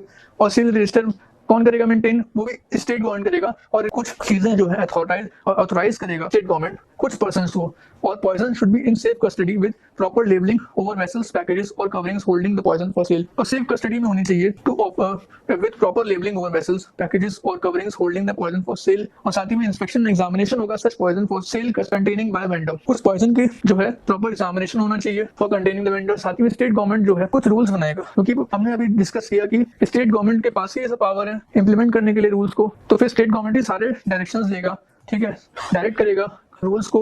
अगर कुछ ऐसा हुआ है कि जो वायलेट करता है कुछ रूल्स, तो इम्प्रिजनमेंट भी प्रोवाइड करेगा, जो कि फाइन होगा 1000 रुपीज का। अगर वायलेट होगा एनी रूल तो स्पेसिफिक पॉइजन अगर है, जैसे फर्टिलाइजर जो है, फर्टिलाइजर की अगर मैं बात करूं यहाँ पे, वो अगर प्रॉपर तरीके से इंप्लीमेंट नहीं हुआ है, कुछ ऐसे गाइडलाइंस अगर स्टेट गवर्नमेंट ने बनाई है कि फर्टिलाइजर अधिक मात्रा में, अगर अधिक मात्रा में फर्टिलाइजर का कहीं पे यूज हुआ है, या फिर कुछ ऐसे इंडस्ट्रियल केमिकल्स हैं, इंडस्ट्रियल केमिकल्स की बात होती है, इंडस्ट्रियल केमिकल्स की अगर बात करें हम, तो फिर इंडस्ट्रियल केमिकल्स अधिक मात्रा में उसके अंदर कुछ केमिकल्स मिले हुए हैं, तो फिर इम्प्रिजनमेंट हो सकती है अप टू 1 ईयर और फाइन हो सकता है 1000 रुपीज, ठीक है। और यूपी गवर्नमेंट ने कुछ रूल्स अपने बनाए थे, उसके बारे में हम थोड़ा सा डिस्कस कर लेते हैं। उत्तर प्रदेश गवर्नमेंट ने जो है रूल्स बनाए थे under this act for which punishment is given in 2 cases. उस केसेस के हम थोड़ा सा डिस्कस कर लेते हैं। Selling the poisonous entity mentioned in the schedule without licence. अब उत्तर प्रदेश गवर्नमेंट ने कुछ रूल्स फ्रेम किए थे under the act as for which punishment is given in 2 cases. अब हम यहाँ पे डिस्कस करेंगे कि उत्तर प्रदेश गवर्नमेंट ने क्या रूल्स बनाए थे जो कि पनिशमेंट 2 केसेस के अंदर हुए थे। अगर कोई ऐसा पॉइजनस सब्सटेंस है जो कि कोई अगर मान लीजिए एक XYZ बिजनेस है, ठीक है, XYZ कोई एंटरप्राइज है, वो कोई पॉइजनस एंटिटी जो है वो सेल कर रहा है, इस XYZ के पास लाइसेंस नहीं है सेल करने के लिए। ये जरूरी होता है कि ये रजिस्टर हो, साथ ही में इसके पास लाइसेंस हो। मतलब कि रजिस्टर कब होगा? रजिस्टर तभी होगा जब इसको स्टेट गवर्नमेंट जो है, स्टेट गवर्नमेंट इसको लाइसेंस प्रोवाइड करेगा, ठीक है, तभी ये रजिस्टर होगा। और अगर ऐसा नहीं है तो इसको पनिशमेंट कितने की मिलेगी? पनिशमेंट इसको मिलेगी 1 ईयर की। साथ ही में फाइन कितना मिलेगा इसको? 1000 रुपीज के ऊपर इसके फाइन होगा, ठीक है। फाइन इस कंडीशन में क्या होगा? इस कंडीशन में हम आगे देखते हैं क्या होता है। पोजीशन और sale of the poison stated in similar schedule. और second condition Uttar Pradesh government ने जो बताई थी कि उस पोजीशन ऑफ सेल और sale of poison stated in similar schedule, उसके पास पॉइजन है, मतलब कि उसके पास मान लीजिए वो रजिस्टर्ड नहीं है, उसके पास फर्टिलाइजर है, या फिर उसके पास इंडस्ट्रियल केमिकल मान लीजिए है, इंडस्ट्रियल केमिकल है, और वो एंटिटी जो है वो रजिस्टर्ड नहीं है, XYZ मान लेते हैं हम, वो नॉट रजिस्टर्ड है, ठीक है, और उसके पास पोजीशन में है वो, तब फिर भी उसको पनिशमेंट मिलेगा, ठीक है। तो ये सब छोटी छोटी बातें, इनका ध्यान रखा जाता है। लेकिन कुछ कंडीशंस ऐसी भी होती हैं जिसके अंदर उसके ऊपर पनिशमेंट नहीं होती है। कब होती है? जब उसके पास पोजीशन तो है लेकिन उसका इंटेंशन नहीं है। फॉर एग्जाम्पल कि उसके पास पोजीशन है, फॉर एग्जाम्पल वो DDT लाया तो, लेकिन उसका इंटेंशन नहीं था कि कुछ ऐसा हार्म पहुंचाए। फॉर एग्जाम्पल कि सबके पास फिनाइल की बोतल होती है, घर पे सबके पास फिनाइल की बोतल है, कोई आदमी हार्पिक लाया, हार्पिक जरूरी थोड़ी ना कि किसी को मारने के लिए लाया हो, है ना, वो अपने सेल्फ यूज के लिए भी ला सकता है, फ्लोर साफ करने के लिए ला सकता है। वही चीज है कि जरूरी नहीं है कि कोई किसी को लाया कोई सामान तो मारने के लिए लाया हो सकता है कि उसका इंटेंशन अपने पर्सनल यूज के लिए हो। क्रिमिनल लॉ में जो होता है, क्रिमिनल लॉ में अगर हम देखें तो 4 चीजें होती हैं। पहला होता है इंटेंशन, अगला होता है प्रिपरेशन, अगला होता है अटेम्प्ट, उसके बाद होता है कमीशन ऑफ क्राइम। पहला इंटेंशन, फिर प्रिपरेशन, फिर attempt and commission of crime. अगर आपका इंटेंशन सही है, इंटेंशन को हम बोल सकते हैं नियत। अगर आपकी नियत सही है तो ठीक है, अगर नियत गड़बड़ है तो कुछ गड़बड़ है, ठीक है। तो अगर नियत इसकी ठीक है तो फिर ठीक है, अदरवाइज इसको पनिशमेंट मिल सकती है। वही इसमें चीजें लिखी हुई हैं। फिर आगे हम थोड़ा सा देख लेते हैं इसके बारे में। State various rules prescribed by the state government under pollution act 1990। The following rules are framed by state government under this act which are also punished in official gazette. Apart from other authorities that make rules, the state government also enforces the rules to achieve the objectives of this act. तो state government कुछ चीजें बताता है, state government authorize करता है और objectives बनाता है under this act. साथ ही में every power consulting this act should frame them as per condition of the rules stated after previous publication. मतलब rules बनाता है और publication करता है इन सब चीजों का। साथ ही में कुछ rules establish करता है central और state government. State government rules बनाता है और state government और सेंट्रल गवर्नमेंट दोनों रूल्स बनाते हैं, ठीक है। रूल्स एस्टैब्लिश बाय सेंट्रल और state government under this act should be published. एक ऑफिशियल गैजेट में रूल्स जो स्टेट गवर्नमेंट बनाते हैं साथ ही में सेंट्रल गवर्नमेंट बनाते हैं, ठीक है। ये एक ऑफिशियल गैजेट जो होता है वो पब्लिश जो करता है वो नोटिफिकेशन के थ्रू पब्लिश होनी चाहिए। ये पूरा का पूरा एक प्रोसीजर होता है जो कि हम फॉलो करते हैं। और साथ ही में रूल जो सेंट्रल गवर्नमेंट बनाता है under this act should be applied quickly. एक क्विकली प्रोसीजर होना चाहिए, एक स्विफ्ट प्रोसीजर होना चाहिए, उसके थ्रू हमें देखने को मिलता है ये सब होना चाहिए। अब हम थोड़ा सा शॉर्ट आंसर क्वेश्चन देख लेते हैं। Define position of poisons act 1919। और स्टेट गवर्नमेंट रेगुलेट करता है पोजीशन को, और specific position in local area. अब स्पेसिफिक पोजीशंस क्या, स्पेसिफिक तरीके के पोजीशन क्या हम अब शॉर्ट आंसर क्वेश्चन देखेंगे क्या होता है। I will do the very short answer question type. अगर अब हम देखेंगे very short answer type questions.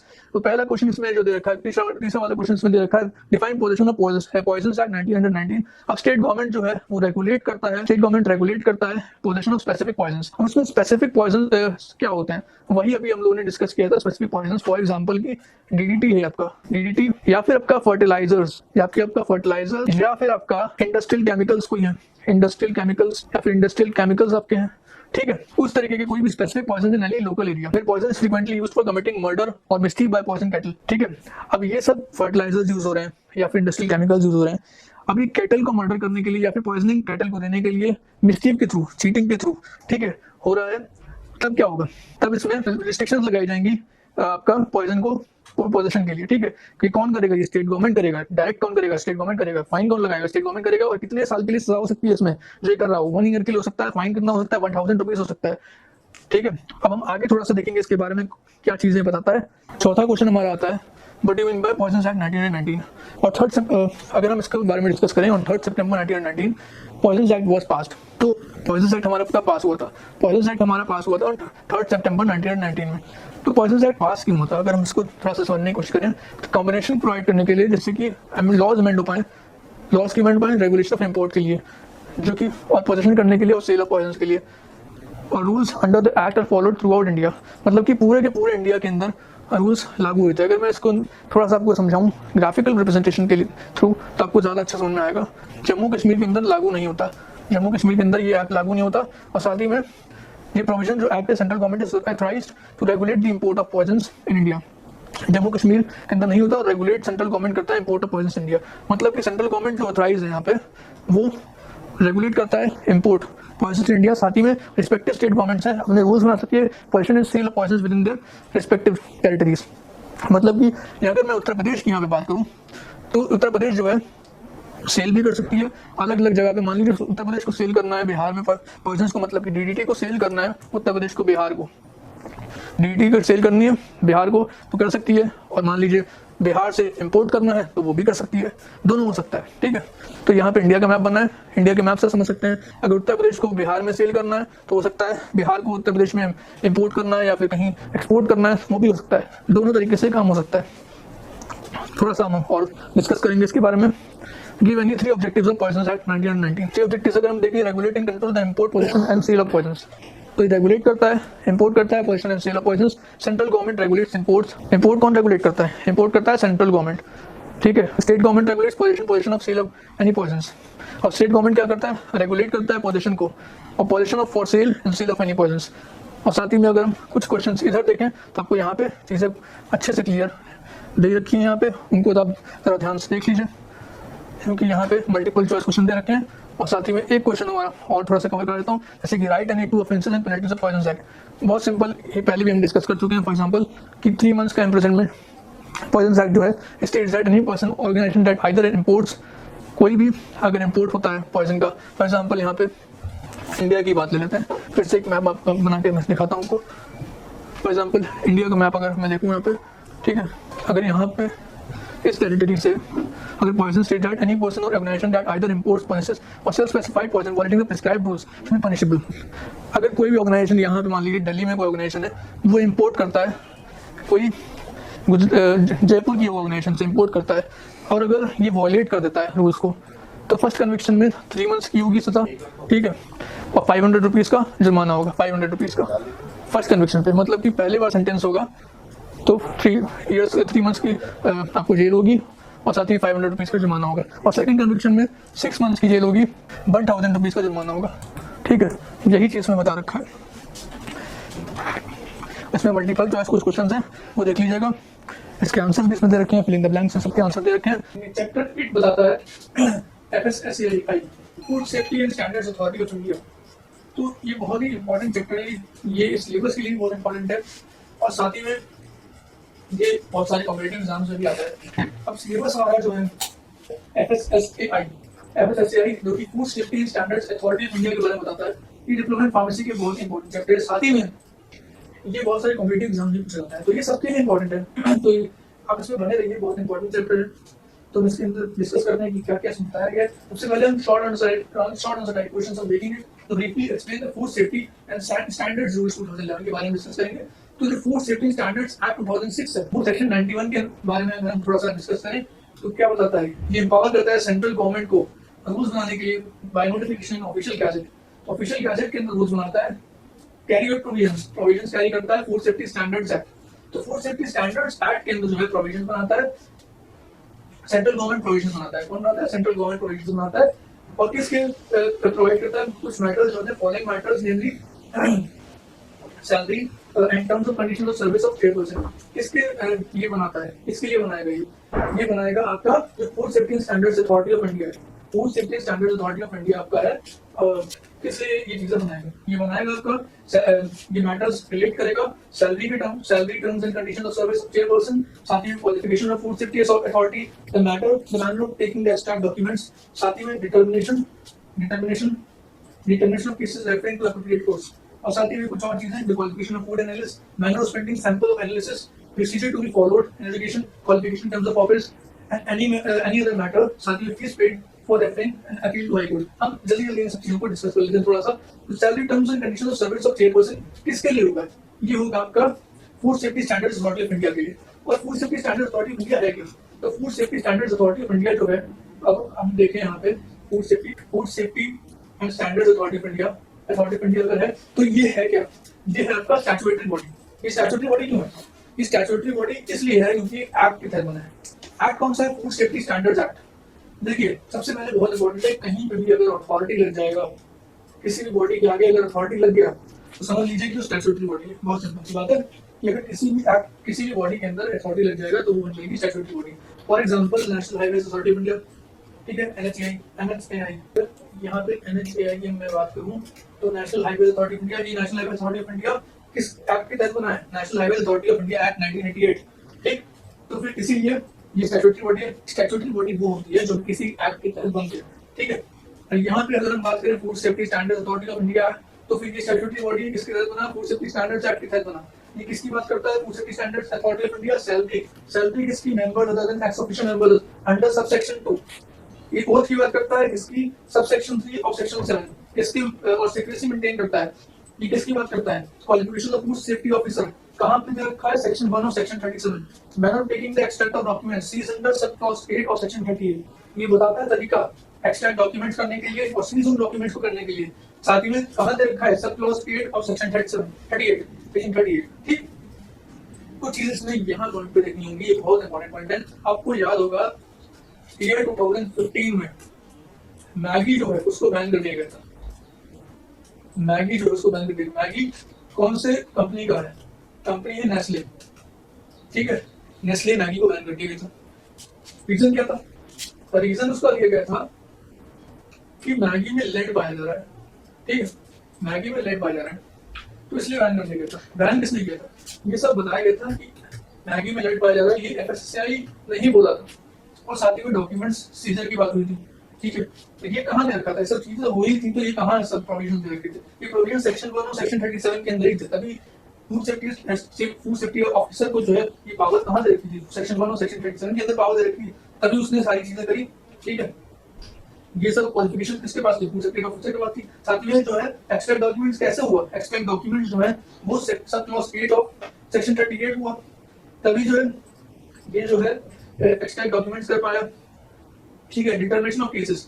अब जब मैगी बैन हो गया तो फिर एप्रोप्रिएट कोर्ट्स के पास जाने का प्रोविजन कैसे हुआ?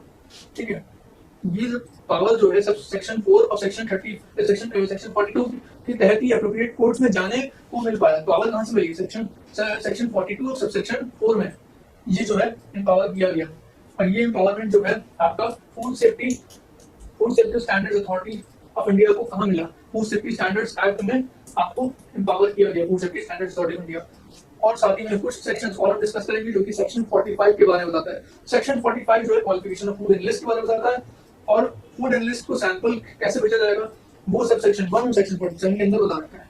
साथ ही में कुछ प्रोसीजर्स हैं जो कि फॉलोड किए जाएंगे education in cases under subsection 1 of section 68। तो सबसेक्शन 1 ऑफ सेक्शन 68 में अगर हम सेम एग्जांपल ले मैगी का एग्जांपल लेते हैं, ठीक है, तो सबसेक्शन 1 ऑफ सेक्शन 68 जो एजुकेशन ऑफ केसेस की बात करता है, तो जो अगर केस हम देखें, मैगी केस जीत गया था, मतलब नेस्ले केस जीत गया, नेस्ले केस जीत गया, तो तभी हर जगह पे मैगी फिर से वापस आ गई। आप चलेंगे अगर माउंटेन्स में, तो माउंटेन्स अगर हम माउंटेन पासेस पे अगर हम जाएंगे, तो वहाँ पे क्या होता है कि चाय तो मिलती ही है, लेकिन वहाँ पे एक मैगी की साइड में दुकान लगी रहती है, जिससे कि लोगों को थोड़ा रिफ्रेशमेंट मिल पाए।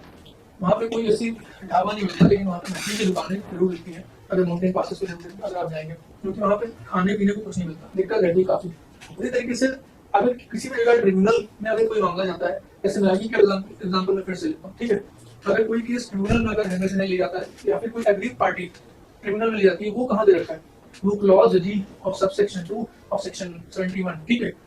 अगर वो चीज जो है, वो मैटर जो है अपील में जाएगा हाई कोर्ट में, वो मैटर कहाँ दे रखा है, सबसेक्शन 1 ऑफ सेक्शन 76 में दे रखा है, ठीक है। ये हमने थोड़े प्रोविजन डिस्कस किए, हम आगे देखेंगे इस मैटर के बारे में थोड़ा सा आगे और डिस्कस करेंगे।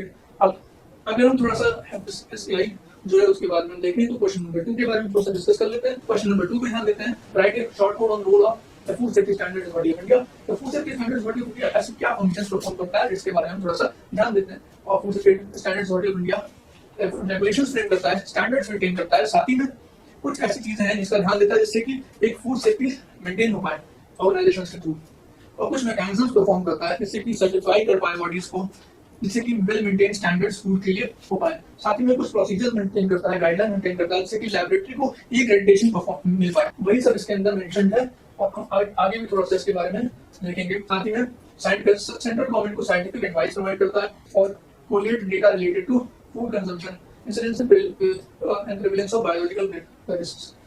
कुछ और देखेंगे पॉइंट्स की ट्रेनिंग प्रोग्राम्स परफॉर्म करता है जो कि फूड बिजनेस में है, जिससे कि वो बेहतर तरीके से फूड प्रोवाइड कर पाए। जनरल अवेयरनेस बताता है फूड सेफ्टी के बारे में, फूड स्टैंडर्ड के बारे में। Discuss on labelling of food supplements. Every pre package food shall be labelled in the following information.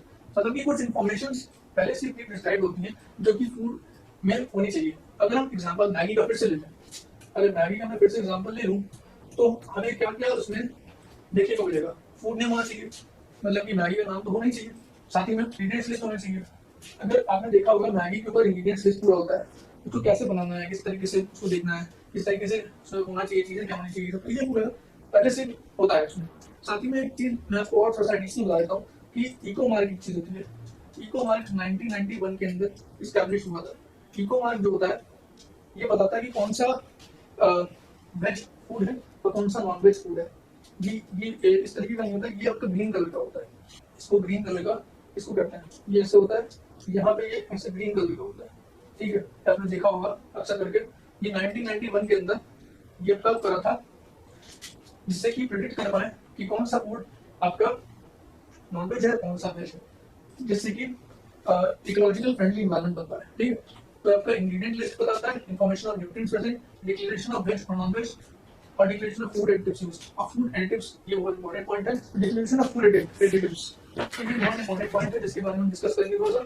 तो मान लीजिए कि ऐसा कोई है फूड एडिटिव जिसके अंदर डिक्लेरेशन ऑफ फूड एडिटिव्स जिसके अंदर की मान लीजिए एप्पल जूस हम लोग ले लेते हैं, एप्पल जूस में उतना इनफ क्वांटिटी में एप्पल नहीं पड़ा है, हम लोग क्या करेंगे, एडिड फ्लेवर लिख देंगे, बस एडिड फ्लेवर जैसे लिखा होता है, ठीक है। लेकिन अगर मान लीजिए कोई एडिटिव है, इसके अंदर कोई भी एप्पल का फ्लेवर क्या बता रहा है, केवल एप्पल का फ्लेवर आ रहा है, फ्लेवर बस उसके अंदर लिखा होगा और कुछ नहीं, ठीक है। तो इस चीज का ध्यान रखना होगा, ठीक है। और manufacturers name and complete address, अब हम आगे थोड़ा सा लिखेंगे और कुछ इसमें manufacturers name and complete address होता है, टोटल क्वांटिटी इसमें बता रखी होती है, identification of lot code batch, manufacture packaging date, expiry date बता रखी होती है।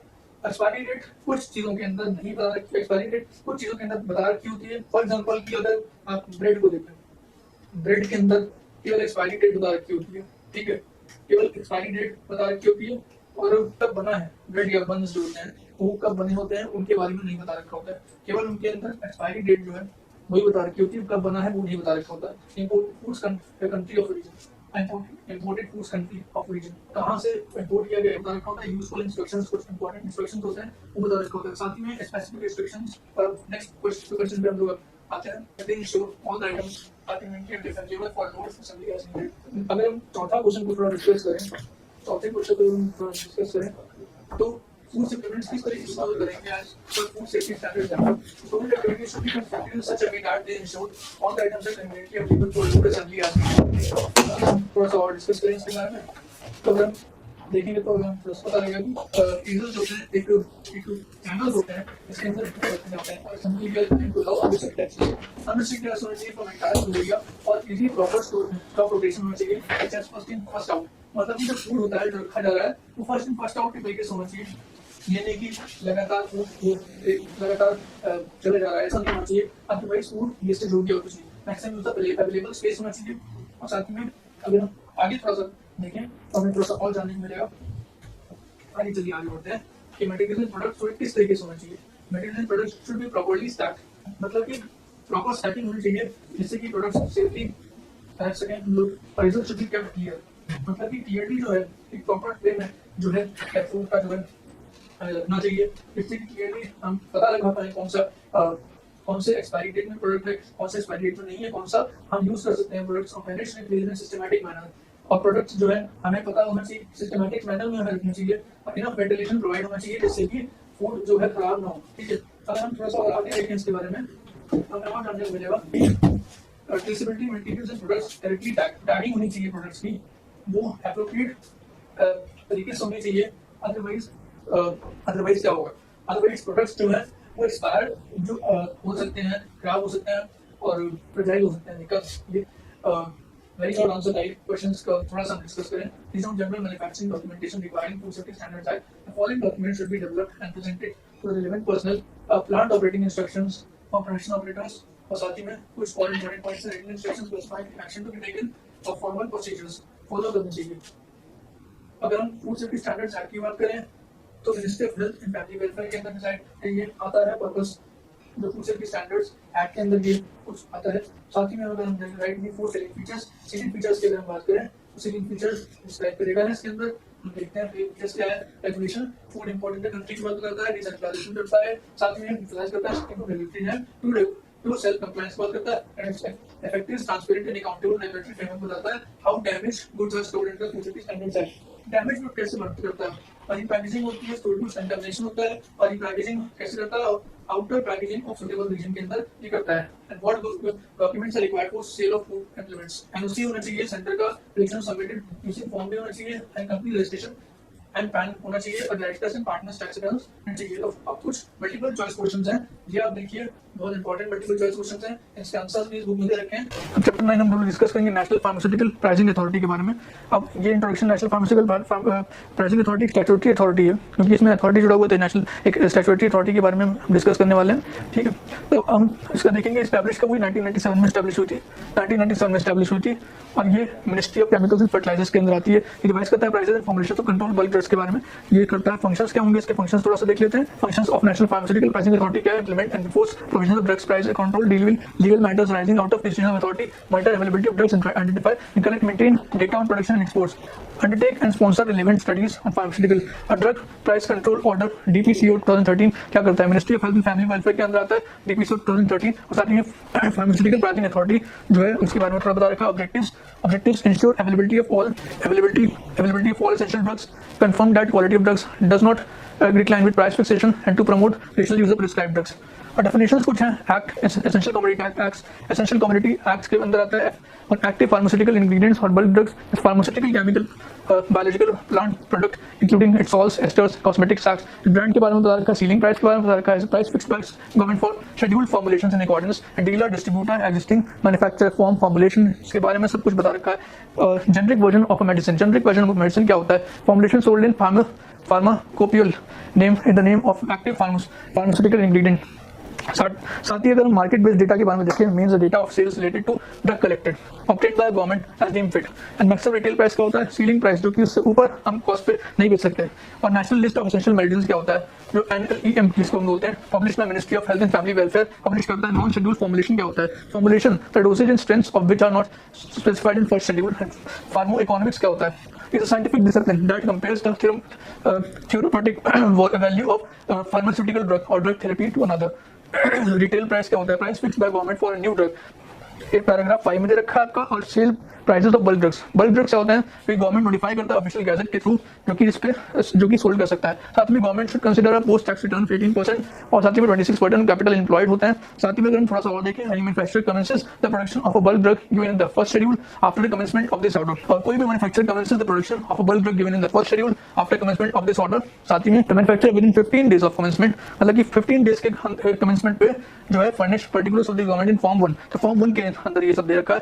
अगर मैन्युफैक्चरर चाहता है कि इसका मैक्सिमम सेल प्राइस रिवाइज हो, तो ये फॉर्म 1 के अंदर रखा है। और विद इन 4 मंथ्स जो है रिवीजन के लिए, 4 मंथ्स जो है विद इन रिवीजन के लिए, 4 मंथ्स के अंदर मैन्युफैक्चरर को ये गवर्नमेंट को देना होगा, रिवाइज करेगा। गवर्नमेंट के पास दो चीजें होंगी, या तो वो डिवीजन एप्लीकेशन को रिजेक्ट करे या फिर डायरेक्ट उसको जो है एक्सेप्ट कर ले। ठीक है, तो retail price of formulations, retail price of formulations के बारे में क्या है? The following formula should be used to calculate the retail price of a formulation. ये फॉर्मूला है, ये फॉर्मूला आप जरा देखिएगा, इंपॉर्टेंट फॉर्मूला है, इस फॉर्मूले को याद करिएगा। रिटेल प्राइस होता है एमसी और CC conversion cost worked out in accordance with the established procedures. PM जो है cost of the packaging material use, साथ ही में पीसी के बारे में सब दे रखा है, इसको जरा देखिएगा। और इन सब के बारे में, और retail price schedule formulations, the government can timely fix the retail price of any schedule formulation in accordance with the formula discussed above. साथ ही में ये पूरी डिटेल्स हैं। कोई भी मैन्युफैक्चरर इंपोर्ट नहीं कर सकता a new pack of new formulation और new dosage form of its existing schedule formulation. कोई भी मैन्युफैक्चरर एग्जिस्टिंग शेड्यूल फॉर्मुलेशन जो है उसको फिर से इंपोर्ट नहीं कर सकता। ये सब इंपॉर्टेंट पॉइंट्स है। सीलिंग प्राइस क्या होता है? Schedule formulations, the calculation of ceiling price of schedule formulation of specific strength of dosage can be calculated in step 1 सबसे पहले है, जो कि पीएस कैलकुलेट होता है। फिर एवरेज प्राइस, एवरेज क्या होता है? एवरेज कोई भी सेट होता है, सिर्फ एवरेज निकालना है। मतलब हम लोग 1 + 2 + 3 अगर कर दें, डिवाइडेड बाय 3 अगर कर दें, तो क्या एवरेज आएगा? एवरेज आएगा 2। ठीक है, उसी तरीके से जितने मतलब कि सारे के सारे एडिशन करके अगर हम लोग उतने नंबर से अगर डिवाइड कर देंगे तो हमारा एवरेज क्या आएगा? उतना ही। उसी तरीके से इसमें दिखा है sum of prices to retailer of all brands and generic version of medicine having market share more than equal to 1%। उसी का total number of such brands and generic version equal to 1%। वही चीज है स्टेप 2 अगर हम लोग लिखेंगे तो हमें थोड़ा सा और समझ में आएगा। Thereafter the ceiling price of schedule formulation PC can be calculated PC is equal to PS into 1 + m/100। अगर हम थोड़ा सा और देखेंगे, ceiling price of new drug क्या होता है? The price to retailer of new drug not available in domestic market, जो डोमेस्टिक मार्केट में अवेलेबल ना हो, वही होता है आपका प्राइस सीलिंग। ऑब्जेक्टिव्स हम थोड़ा मेंशन करेंगे अब, ensuring abundant availability of reasonable prices with in country and good quality essential pharmaceuticals of mass consumption. Approaches adopted in the review में अप्रोचेस हम क्या अडॉप्ट करेंगे? Ensuring abundant availability eight reasonable prices with in the country of good quality essential pharmaceuticals of mass consumption. अगर मास consumption पे हम कोई pharmaceutical medicine जो है यूज कर रहे हैं, तो हमें प्रॉपर्ली तरीके से वो मिल पाए। साथ ही में standing system of quality control over drug and pharmaceutical production, quality control हम इंश्योर कर पाए, सबके पास वो क्वालिटी मेडिसिन हो, creating incentive framework for pharmaceutical incentive, pharmaceutical industry, हम लोग क्वालिटी दे पाए फार्मास्यूटिकल इंडस्ट्री में, अच्छे से मेडिसिन प्रोवाइड कर पाए। Approach adopted in the review, research and development provide कर पाए। साथ ही में invest at least 10 crore for innovative research, 10 crore रुपए जो है कम से कम इनोवेटिव तरीके से रिसर्च एंड डेवलपमेंट में प्रोवाइड कर पाए। इंडस्ट्रियल लाइसेंसिंग प्रोवाइड कर पाए, फॉरेन इन्वेस्टमेंट प्रोवाइड कर पाए, जिससे कि फार्मास्यूटिकल इंडस्ट्री जो है वो अच्छे से ग्रो कर पाए। और फॉरेन टेक्नोलॉजी अगर आएगी तो ज़्यादा अच्छे से जो है फार्मास्यूटिकल इंडस्ट्री जो है वो ग्रो कर पाएगी। इम्पोर्ट्स अगर होंगे, foreign science and technology grow करेगी, फॉरेन इन्वेस्टमेंट्स आएंगे तो इम्पोर्ट्स भी आएंगे, जाहिर सी बात है एनकरेजमेंट तो रिसर्च एंड डेवलपमेंट होगा और price span of price control होगा और बेहतर तरीके से इकोनॉमिक डेवलपमेंट हो पाएगा। यही सब इसमें बता रखा है। और मैक्सिमम अलाउएबल पोस्ट मैन्युफैक्चरिंग और मार्जिन ऑफ इंपोर्टेड फॉर्मुलेशंस, अगर मार्जिन होगा इंपोर्टेड फॉर्मुलेशंस में तो जाहिर सी बात है इकोनॉमिक डेवलपमेंट होगा, बिजनेस को प्रॉफिट होगा। वही सब इसमें देखा है। Pricing of formulations, ceiling prices होने चाहिए। सीलिंग प्राइसेस मतलब कि एमआरपी से ज़्यादा ऊपर प्राइसेस नहीं मिलने चाहिए, सब इक्विटी होनी चाहिए। और pharmacy education and training, pharmacy education and training मतलब कि जो फार्मासिस्ट होते हैं उनको इक्विटी, जो कि आपको एजुकेशन देनी चाहिए, स्कीम्स निकालनी चाहिए साथ ही में, और उनको अवेयरनेस करानी चाहिए कि कौन से ड्रग्स अच्छे हैं, कौन से ड्रग्स सही नहीं है, इन सबको ट्रेनिंग वेल स्किल्ड होना चाहिए। और इंडियन गवर्नमेंट रिलीज किया है national list of essential medicine, Indian government ने भी रिलीज किया है, जो कि union ministry of health and family welfare Indian ministry of health and family welfare क्या होती है, और ये कौन है, मनुष खानी मांडविया ने रिलीज किया है NLME, ठीक है। लिस्ट वॉज एडेड विद आइवर। पर्पस क्या है इसका, purpose of national list of essential medicine क्या है, guide safe and effective treatment of priority disease conditions of population, promote rational use of medicine, optimise available health resources. और framing of NLEM का क्या था, essentiality है, changing disease burden. अब disease burden को change करना है, अगर कोई सोशल चेंज होता है, मेडिसिन अगर अवेलेबल होती हैं तो डिजीज बर्डन कम होता है, एफिकेसी सेफ्टी होती है, साथ ही में कंपैरेटिव कॉस्ट इफेक्टिवनेस होती है। यही सब इसके प्लान्स हैं और बहुत इंपॉर्टेंट प्लान्स हैं। Feasibility in context of advantage and cost effectiveness. Cost effectiveness होती है, मेडिसिन अगर अच्छे तरीके से मिलेंगी, इफेक्टिव मेडिसिन मिलेंगी, बेहतर मेडिसिन मिलेंगी तो कॉस्ट इफेक्टिवनेस आएगी, फीजिबिलिटी आएगी, context of advantage and cost effectiveness आएगी। साथ ही में हमें क्या होगा, बेहतर तरीके से सेल्स टर्नओवर होगा, इंपोर्ट अच्छा बढ़ेगा, साइंस टेक्नोलॉजी बढ़ेगी तो क्या होगा, सेल्स टर्नओवर अपने आप बढ़ जाएगा। और hierarchy of health care structure, health care structure जो है वो हायरार्की जो है डॉक्टर्स की, प्राइमरी हेल्थ केयर वर्कर्स सबकी हायरार्की में बनता है, तो इसीलिए बेहतर तरीके से इंक्लूसिव डेवलपमेंट होता है। Inclusion of medicine in NLEM, the medicine should be approved licence in India. Licensing बहुत जरूरी होती है मेडिसिन के लिए, जो अगर प्रोवाइड हो रही है तो लाइसेंसिंग जब तक नहीं होगी तब तक गुड्स जो आपके मेडिसिन है वो बेहतर तरीके से नहीं अवेलेबल हो पाएंगे, इसलिए लाइसेंसिंग बहुत जरूरी होती है। Deletion of medicine in NLEM, the criteria for deletion of medicine from NLEM जो है वो, medicine has been banned in India. Medicine कोई भी होगी वो कैसे मार्केट से आउट होगी, अगर वो मेडिसिन बैन हो चुकी है और एंटी माइक्रोबियल्स अगर है, if resistant pattern has rendered medicine ineffective, अगर कोई मेडिसिन इनइफेक्टिव होगी तब हो सकती है report of concern of safety profile, अगर सेफ्टी प्रोफाइल है वो किसी लार्ज कम्युनिटी को है प्रॉब्लम क्रिएट करी तब होगी, और बर्डन अगर डिजीज बर्डन हो जाएगी तब होगी। मेडिसिन विद बेटर एफिकेसी अगर आ चुकी है मार्केट में तब वो बैन हो जाएगी। कुछ एक्सरसाइजेस कंसीडर आप करिएगा तो आपको ज्यादा अच्छे समझ में आएगा। चैप्टर 10 हम चैप्टर 10 करेंगे, चैप्टर 10 डिस्कस करेंगे कोड ऑफ फार्मास्यूटिक्स एथिक्स के बारे में। शॉर्ट आंसर टाइप क्वेश्चन पहले हम डिस्कस करेंगे। क्वेश्चन नंबर 1 जो है discuss the principles of code of pharmaceutical ethics के बारे में डिस्कस करेंगे। तो फार्मासिस्ट जो है a good law abiding citizen होना चाहिए, ये पहली बात हम डिस्कस करेंगे। और साथ ही में pharmacist must be capable of holding honour and dignity, एक डिग्निटी मेंटेन करनी चाहिए। साथ ही में अनएथिकल एनकट फॉर पब्लिसिटी नहीं करनी चाहिए, अनएथिकल प्रैक्टिसेस को नहीं डिस्कस नहीं होना चाहिए, अनएथिकल प्रैक्टिसेस फॉलो नहीं करना चाहिए फार्मासिस्ट को। साथ ही में फार्मासिस्ट जो होता है वो हिमसेल्फ और हरसेल्फ जो है वो मेंटेन करना चाहिए, उसको नॉलेज अच्छी होनी चाहिए, वो फार्मासिस्ट को जो नॉलेज होनी चाहिए, अवेयरनेस होनी चाहिए। और वो जो है फार्मासिस्ट जो है individual to cooperate with doctors के साथ कोऑर्डिनेशन बना के चलना चाहिए, नर्सेस के साथ कोऑर्डिनेशन बना के चलना चाहिए, और हेल्थ केयर सिस्टम के साथ कोऑर्डिनेशन बना के चलना चाहिए जिससे कि वो इफेक्टिव रिजल्ट्स लेके आ पाए। Pharmacist should be alert to occurrence with adverse effects के साथ वो जो है अलर्ट रहना चाहिए कि क्या हो सकता है। दूसरी बात अगर हम देखें question number 2, write a short note on ethical problem solving. एक एथिकल प्रॉब्लम सॉल्विंग क्या होती है, ethical violation including the failure to offer appropriate pharmaceutical services due to negligence of moral commitments, इसमें ये बताया गया। साथ ही में अगर हम थोड़ा सा और इसके बारे में देखें, क्वेश्चन नंबर 3 हम अगर डिस्कस करें तो discuss on pharmacist in relation to his job, तो स्कोप ऑफ फार्मास्यूटिकल सर्विस के बारे में थोड़ा सा बताया गया। अगर कोई प्रीमाइसेस रजिस्टर होती है स्टैट्यूटरी रिक्वायरमेंट्स और वो फार्मेसी बन जाती है तब क्या होगा, तो reasonable comprehensive pharmaceutical service should be provided, और इसके अंदर विलिंगनेस होनी चाहिए, इमरजेंसी सप्लाईज होनी चाहिए हर टाइम पे। तो फिर कंडक्ट ऑफ फार्मेसी क्या होनी चाहिए, second point conduct of pharmacy के बारे में बता रखा है। Conduct of pharmacy conditions in pharmacy should be such as to preclude avoidable risk avoidable होनी चाहिए, और एरर और of accidental contamination in preparation dispensing and supply service. ठीक है, अगर हम थोड़ा सा और अगर आगे बढ़ेंगे तो हमें जानने को मिलेगा हैंडलिंग ऑफ प्रिस्क्रिप्शंस कैसे हैंडलिंग करेगा। When a prescription is printed by for dispensing it should be received by pharmacist without any discussion. अब हैंडलिंग ऑफ प्रिस्क्रिप्शंस कैसे होंगी, प्रिस्क्रिप्शन हैंडल करता है, prescription presented for dispensing it should be received by pharmacist. और अगर कोई आदमी गया प्रिस्क्रिप्शन के लिए तो हैंडल करता है कौन, फार्मासिस्ट हैंडल करता है और अपनी जितनी भी चीज़ें हैं वो उसको बताने की कोशिश करता है कि किस तरीके से वो चीज़ें होंगी। साथ ही में any question on prescription should be answered with question, मतलब कि ध्यान से उसको आंसर करना होता है। आंसरिंग बहुत क्वेश्चन एंड केयर के साथ होती है। Might have been intentionally withheld from time, साथ ही में it is not within the privilege of a pharmacist. अगर हम थोड़ा सा और आगे अगर हम थोड़ा सा ध्यान दें, आगे अगर हम देखते हैं कि किस तरीके से फार्मासिस्ट का रोल क्या होता है। हम और हैंडलिंग ऑफ ड्रग्स, फार्मासिस्ट का आपने देखा होगा कि ड्रग्स को मेंटेन करता है, ड्रग्स कौन से एक्सपायरी है कौन सा एक्सपायरी नहीं है, ये सब पूरा का पूरा फार्मासिस्ट का रोल होता है। Dispensing of prescription correctly by weighing and measuring of all ingredients, मतलब कि वो देखता है कि फार्मासिस्ट कितने जो ड्रग्स हैं कितना मेजर है ड्रग्स का, ये सब पूरा रोल जो होता है फार्मासिस्ट का होता है। दूसरी बात scaling of measures, visual estimations जो है ये पूरा का पूरा रोल फार्मासिस्ट का होता है। मेडिकल प्रिपरेशंस स्टैंडर्ड जो है मेंटेन करना होता है फार्मासिस्ट को, ये सब कुछ फार्मासिस्ट का रोल होता है। किसी भी आप जो आपको जो है मेडिकल स्टोर्स पे जाएंगे तो वहाँ देखा होगा आपने कि वहाँ पे जो है रेफ्रिजरेटर जरूरी होता है, और मेडिकल स्टैंडर्ड्स को मेंटेन करना होता है। ये सब हैंडलिंग ऑफ ड्रग्स के अंदर आता है। अगर ये सब रेफ्रिजरेटर और सब चीज़ें अगर नहीं है तो फिर ड्रग्स मेंटेन नहीं हो सकते, लाइसेंसिंग नहीं प्रोवाइड होती है फार्मासिस्ट को। थोड़ा सा और अगर हम आगे देखेंगे तो थोड़ा सा जानने को मिलेगा कि फार्मासिस्ट क्या क्या होता है। Apprentice pharmacist one in charge of dispensing drug store of और हॉस्पिटल फार्मेसी वे apprentice pharmacist are admitted for practical training, मतलब कि प्रैक्टिकल ट्रेनिंग भी मिलती है फार्मासिस्ट को, जिससे कि वो ड्रग्स स्टोरेज में इजीली वो काम कर पाए। उसके बाद sufficient technique and skill for make themselves dependable pharmacist, training मिलती है जिससे कि वो अपना खुद का कोई बिजनेस कर सके, डिपेंडेबल फार्मासिस्ट बन सके, जिससे कि वो खुद का कुछ काम कर सके। दूसरी बात, अगर हम आगे क्वेश्चंस को देखें, क्वेश्चंस में बता रखे हैं कि it is rate pharmacist in relation to his trade. तो फार्मासिस्ट जो होता है एक प्राइस स्ट्रक्चर मेंटेन करता है, price charge from customer should be fair. मतलब कि ऐसा नहीं है कि एमआरपी पे कोई जो कि कोई मेडिसिन है, मान लीजिए कि पैरासीटामोल की टैबलेट्स हैं, पैरासीटामोल की टैबलेट्स हैं।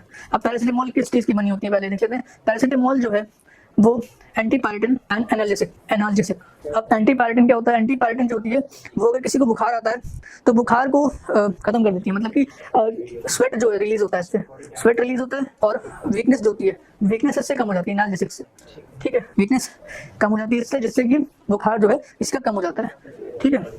तो ये दोनों का कॉम्बिनेशन होता है, एंटीपायरेटिन और एनाल्जेसिक का कॉम्बिनेशन पैरासीटामोल होता है, ठीक है। अगर ये पैरासीटामोल के टैबलेट्स की मान लीजिए किसी मेडिकल स्टोर पे मान के चलते हैं 100 रुपीज़, मान लीजिए, ठीक है, टोटल वैल्यू 100 रुपीज़ है एमआरपी, और किसी स्टोर पे ये 110 रुपीज़ की मिल रही है, तो ऐसा वो नहीं कर सकता, फार्मासिस्ट ऐसा नहीं कर सकता, ये गलत माना जाएगा, ठीक है। इसीलिए वही चीज़ लिखिए, price charge from customer should be fair and in keeping with quality and quantity of commodity supply, ठीक है। तो हम आगे बढ़ते हैं थोड़ा सा इसके बारे में। फेयर ट्रेड प्रैक्टिस होनी चाहिए, इसके एकदम करस्पॉन्डेंस में वही चीज़ है कि फेयर ट्रेड प्रैक्टिस यूज होनी चाहिए फार्मासिस्ट के थ्रू। ऐसा नहीं है कि ज़्यादा पैसा किसी से मांग रहा है, कहीं ज़्यादा पैसा है कहीं कम पैसा है। और परचेज ऑफ ड्रग्स जो है रिपीटेड सोर्सेज होने चाहिए, स्टैंडर्ड ऑफ ड्रग्स मेंटेन होना चाहिए। हॉकिंग ऑफ ड्रग्स, ऐसा नहीं है कि ड्रग्स जो होता है मेडिसिनल यूज़ के लिए जो है होना तो चाहिए, लेकिन जो है lead to distribution of therapeutic substance. इसमें जो है चौथा पॉइंट अगर हम डिस्कस करें, चौथा पॉइंट के लिए हॉकिंग ऑफ ड्रग्स के बारे में बता रखा है। Hawking of drugs and medicinal should not be encouraged, not should be any attempt to make to solicit orders for such substances from door to door. Hawking of drugs नहीं होनी चाहिए क्योंकि ये प्रॉब्लम्स क्रिएट कर सकता है, और साथ ही में एडवर्टाइजिंग एंड डिस्प्लेस। अब मेडिसिनल आपने देखा होगा कि जो टीवी होता है, टीवी में टेलीविजन पे आपके मेडिसिन की जो है बहुत सारी मेडिसिन की जो है एडवर्टाइजमेंट्स जो है वो परमिसेबल नहीं होते, बैन होता है। बहुत कम एडवर्टाइजमेंट्स होते हैं जो मेडिसिन के परमिसेबल होते हैं। तो ये सब चीज़ें बहुत इंपॉर्टेंट होती हैं, तो हम आगे थोड़ा सा देखेंगे इसके बारे में। Explain the ethics of pharmacist with relation to his medical profession and profession. Pharmacist in relation to his medical profession limitation of professional activity, whereas it is expected that medical practitioners in general would not take to the practice of pharmacy by owning drug stores, as this ultimately leads to quoted prescriptions. अब question number 5 अगर हम समझें थोड़ा सा, limitations of professional activity के बारे में बता रखा है। मतलब कि कुछ रिस्ट्रिक्शंस लगा रखी हैं फार्मासिस्ट के बारे में कि मोनोपोलिस्टिक प्रैक्टिसेस जो हैं वो नहीं कर सकता फार्मासिस्ट, क्योंकि अगर एक्सेसिव अगर उसको अथॉरिटीज दी जाएंगी तो मोनोपोलिस्टिक कंपटीशन में हो जाएगा, सारी की सारी अथॉरिटी एक पर्टिकुलर फार्मासिस्ट के पास आ जाएगी। इसीलिए पूरा का पूरा डेलीगेशन पूरा जो है अथॉरिटी सारे लोगों के ऊपर दे रखी है कि सब लोग एक आराम से काम कर सकें। फिफ्थ क्वेश्चन हम देखते हैं कि इसमें बता रखा है, explain the ethics of pharmacist with relation to his medical profession and profession. तो pharmacist in relation to his medical profession के बारे में बताता है, तो लिमिटेशन ऑफ प्रोफेशनल एक्टिविटी के बारे में कुछ बताया गया इसमें। तो लिमिटेशंस जो हैं प्रोफेशनल एक्टिविटी में मेडिकल प्रैक्टिशनर्स में जो है अगर लिमिटेशन नहीं लगाई जाएंगी तो मोनोपोलिस्टिक कंपटीशन हो जाएगा। मोनोपोलिस्टिक कंपटीशन मतलब कि एक आदमी के पास ज़्यादा अथॉरिटी हो जाएगी, इसीलिए सबके पास जो है इक्वल अथॉरिटीज देना ज़्यादा अच्छा रहता है, जैसे कि ज़्यादा अच्छे तरीके से काम हो पाए, ठीक है। तो क्लैंडस्टाइन अरेंजमेंट्स के बारे में थोड़ा सा डिस्कस करते हैं। क्लैंडस्टाइन अरेंजमेंट्स क्या होता है? सेकंड पॉइंट इसमें क्लैंडस्टाइन अरेंजमेंट्स के बारे में देखा है। Clandestine arrangements, no pharmacist to enter into any strict arrangements और contract with the physician for him commission. अब क्लैंडस्टाइन अरेंजमेंट्स में कमीशन के बारे में बता रखा है। कमीशन मान लीजिए जैसे फॉर एग्जांपल बहुत बार देखने को मिलता है कि कोई फार्मासिस्ट है वो कमीशन बेस पर रहता है, ठीक है, कमीशन ले लेता है थोड़ा सा, और साथ ही में डॉक्टर के साथ कमीशन ले लेता है। मतलब कि मान लीजिए कि 10% कमीशन जो है, अगर ये इसका दवाई लिखेगा, डॉक्टर इसका दवाई 10%, अगर इसका फार्मासिस्ट की दवाइयाँ 10% पे लिखेगा तो इसका फायदा होगा, इसका फायदा अगर होगा तो फिर इसकी भी दुकान चलेगी, ठीक है।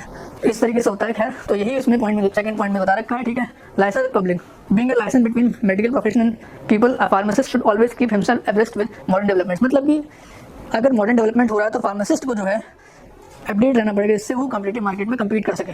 Pharmacist in relation to his profession, professional vigilance, तो प्रोफेशनल विजिलेंस रहना चाहिए। वही चीज़ में बता रखी है कि अलर्ट रहना चाहिए, विजिलेंट रहना चाहिए फार्मासिस्ट को, जिससे कि कॉम्पिटिटिव वर्ल्ड में कम्पीट कर सके। लॉ अबाइडिंग सिटीजन होना चाहिए, लॉ को मानने वाला सिटीजन होना चाहिए। अगर वो लॉ को एथिक्स को मान नहीं रहा फार्मासिस्ट, बनने में थोड़ा सा दिक्कत है, क्योंकि वो लॉ को मान लिया, ड्रग और फूड रेगुलेटरीज को मान लिया, तो फिर वो कैसे फार्मासिस्ट बनने में थोड़ा सा एथिक्स को फॉलो नहीं कर रहा है। तो रिलेशनशिप विद प्रोफेशनल ऑर्गेनाइजेशंस को वो रिलेशनशिप जो है मेंटेन करना चाहिए, सारे ऑर्गेनाइजेशंस को वो मेंटेन रिलेशनशिप अच्छा होना चाहिए उसका, ठीक है। Decorum and property, pharmacists should always refrain from doing all such acts and deeds which are not in consonance with the decorum and property of pharmaceutical profession, or which are likely to bring discredit or upgrade to profession or to himself। वही बता रखा है इसमें कि एक pharmacist को decorum maintain करना चाहिए।